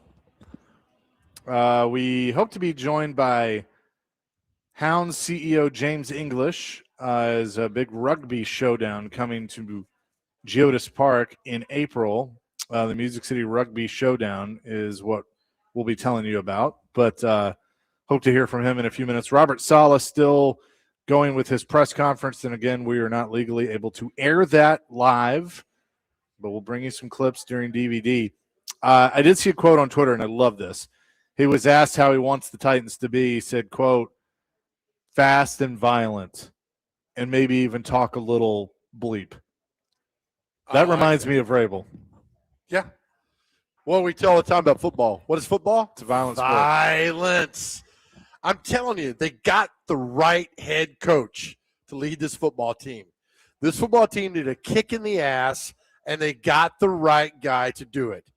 I don't think he wants to be your buddy. Yep. He wants to be your coach. He wants to lead you, wants to fire you up, and I like that. That's what it should be. It says a lot to me because I don't remember how many players were at Callahan's press conference, and don't read too much into it, but I think a little bit. But the fact that you got Cam Ward and Jeffrey Simmons and Alec Iman, these core pieces of this group, sitting there, and I feel like Robert Saleh is a Jeffrey Simmons guy for sure. Yeah, absolutely it is. And look, right now, what are we talking about in the NFL? Super Bowl. What does every player, I hope what they want to do, get to the Super Bowl and play in the Super Bowl. So if you got your leaders there, Simmons, Ward, and there's a few other people there, players as well, it sets a good tone, man. And they start the workouts in March or early April. It sets a tone. And then you start playing and win games. Remember, we talk about this. You just got to be better than 3 other teams. That's it. Yep. That's all you got to do. Those 3 other teams, 2 of them aren't bad, but you could play with them, with the Jags and with the Texans. You can get there. So I think they got the right guy, and he's got the best coordinator out there that was available. I mean, if you're a Titans fan, you got to be feeling really good about where this is heading and where it goes right now. They still got to win games. We understand all that, but, man, I like this. I like Robert Saleh. I think Dayball is a good play caller. Now plug him in and get to work. I like it a lot. I mean, I'm excited to go back and listen to the press conference and hear some of the things that he had to say. And I mean, look, he's going to say the right things, but at the same time, I think that I think he is saying the right things from what I read on Twitter. So, read some more in different voices. Man, some more Robert Saleh quotes. Man, I want to be fast and furious and play. Well, here's the problem. They're all posting videos and not giving quotes, so I'm trying to find them. Well, then make up quotes. What you think he would say? I guess they got a couple questions left. Do we have our guest yet, Dr. Crane? No, sir. Okay, we do not. Well, we can role play. I could be the guest. Hello. Go ahead and talk. Dr. Crane. Yes, sir. How you doing, buddy? I'm great. They just wrapped up Robert Saleh's press conference. So they're done. They're done? That's correct. Okay. Play us a clip. One moment. Okay, pal. Yeah, take your time. Take your time. We're just, It's a good rugby interview. It is.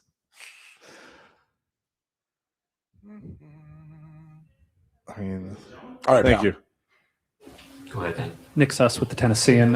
When you talk about the lessons you learned from New York, I'm curious, what are some of the specific things that you plan to do differently or you intend to do differently than obviously the I don't know Jets if we have time, man. Let's start us off with some big ones. There's little things, I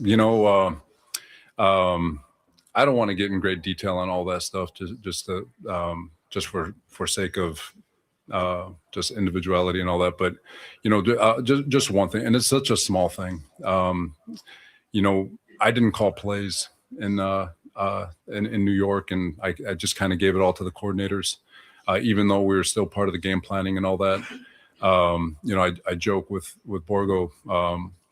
on game day, when I didn't call plays, I felt like I was just a timeout and red flag guy. You know, I was just kind of I had the greatest seat in the house as a fan, you know. So, you know, calling plays for me, it's not necessarily about control, but it's about connecting with the players. You know, when you are a play caller and you are calling plays, you feel the strain that you're putting on them with each call. You're feeling the connection. You're feeling what each one is going through. And again, like I said, I can feel the weight of the play call on individual players in those moments. And to be able to call plays and maintain that connection, maintain that feel for what the players are going through, I think is very, very important from my seat. And it's just one of the many things that'll change throughout my tenure. That's Robert Saleh at his introductory press conference just a few minutes ago. Borgo, huh? Borgo. I like that. Nice. Okay. Sounds like a robot, man, that you created in some lab. Too bad it's the GM. He's going to say all the right things and do all the right things. That's fine. But I think it's a new day. It's a great new day for the Titans with this football coach, man. They think finally got something right. I think they did too. I mean, I again, I want to go back and hear the whole thing and read the quotes, but I like the fast and violent and, you know, have a little chirping out there. I mean, that's Jeffrey Simmons. That's Jeffrey Simmons to a key. We have our guest. Is that what you said? Okay. Well, let's shift gears and talk a little rugby. The Music City Rugby Showdown is coming to Geodis Park on April 19th. Tickets go on sale tomorrow at 10 a.m. And one of the teams will be the Hounds, and the CEO, James English, is on the line with us. James, thanks for doing this. I know you got to be excited about bringing some rugby to Nashville. Hey guys, thanks for having me. Very excited. First professional rugby game in Nashville. No better game or city for it.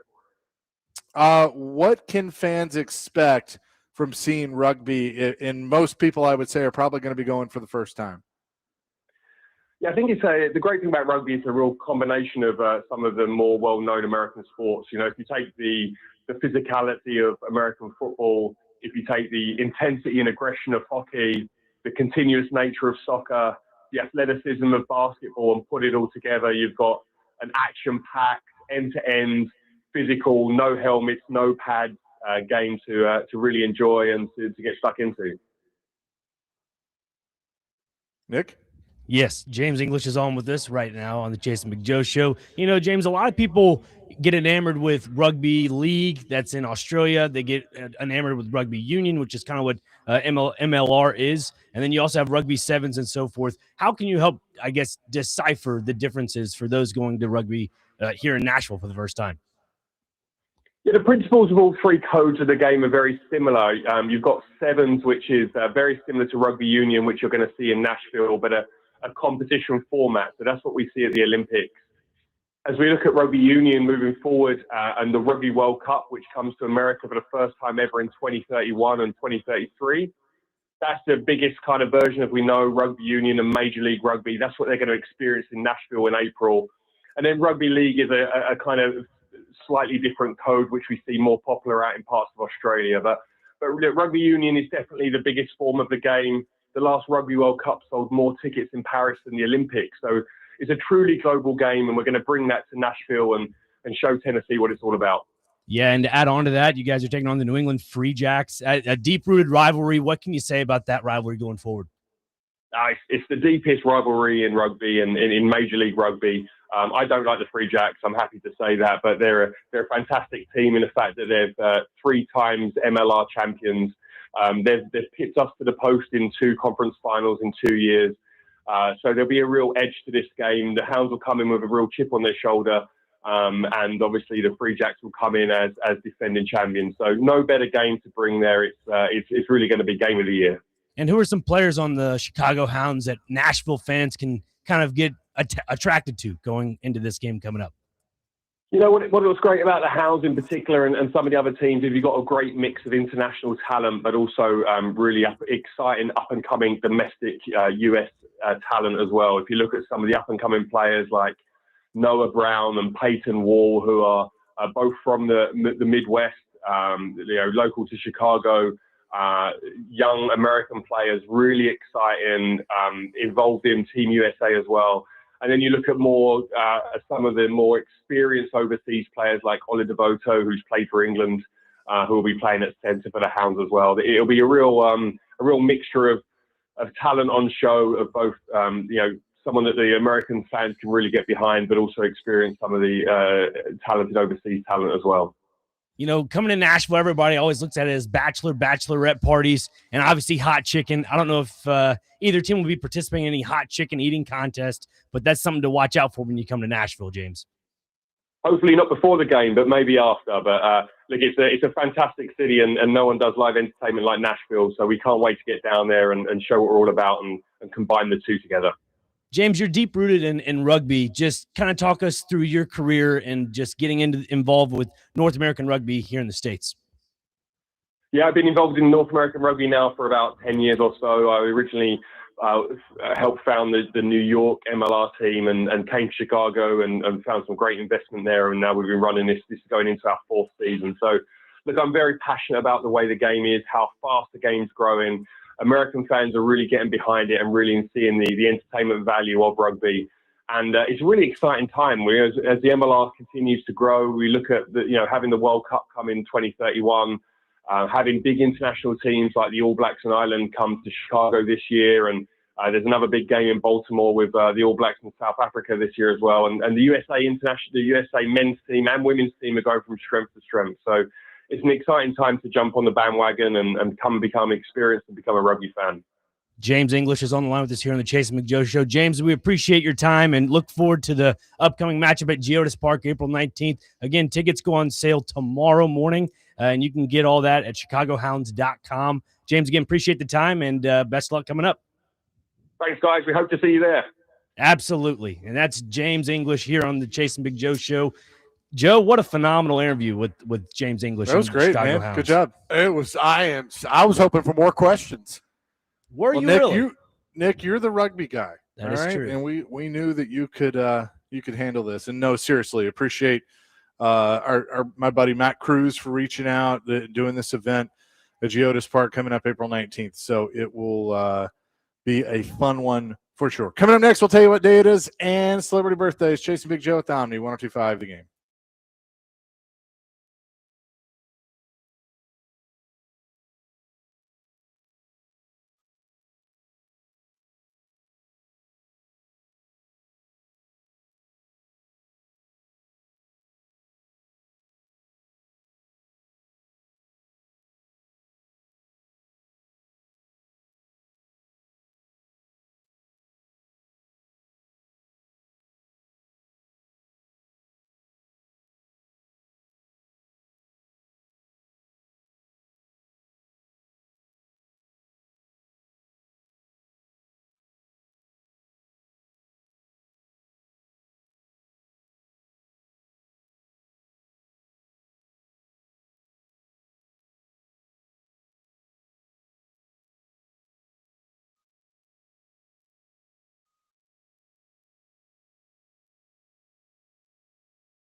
Jim White with TennesseeTitans.com. What do you want your team to look like on Sundays? What do you want them to be known for week in and week out? Fast and violent, man.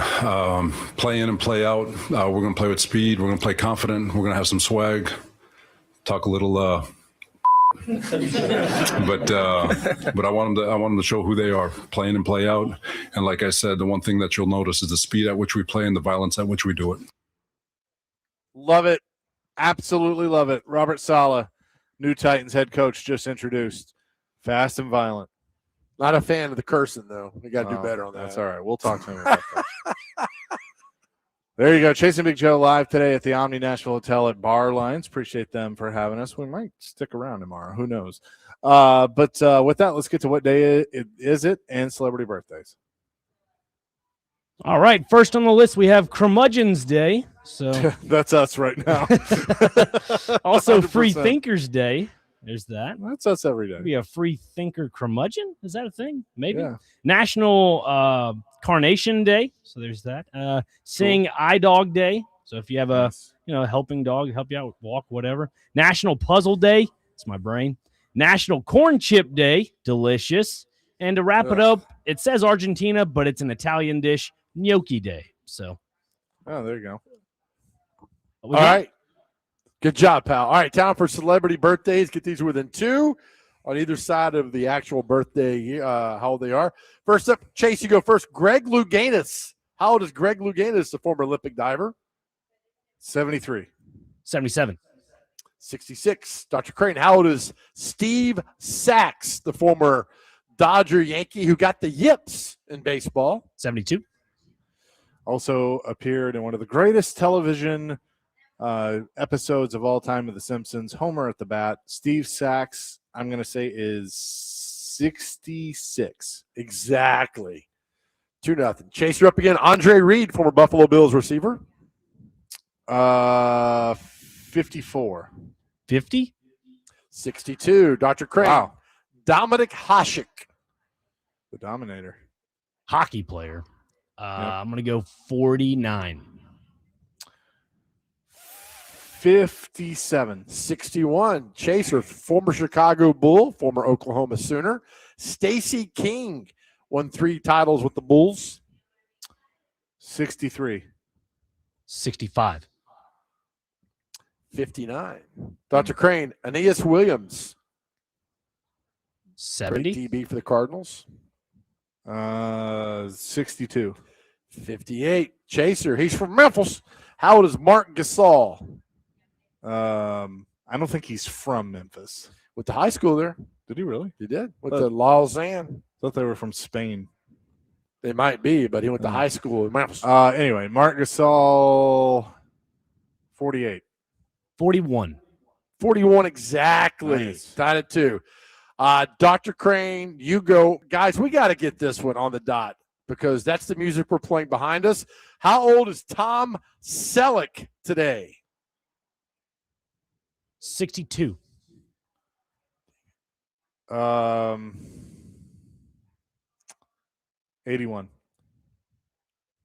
I didn't look. He's 81 exactly. I know my TV people. That's fantastic, man. Awesome. Anyway, proud of you. All right, Great Chase. mustache. How old is East Nashville High School alum Oprah? Oprah Winfrey.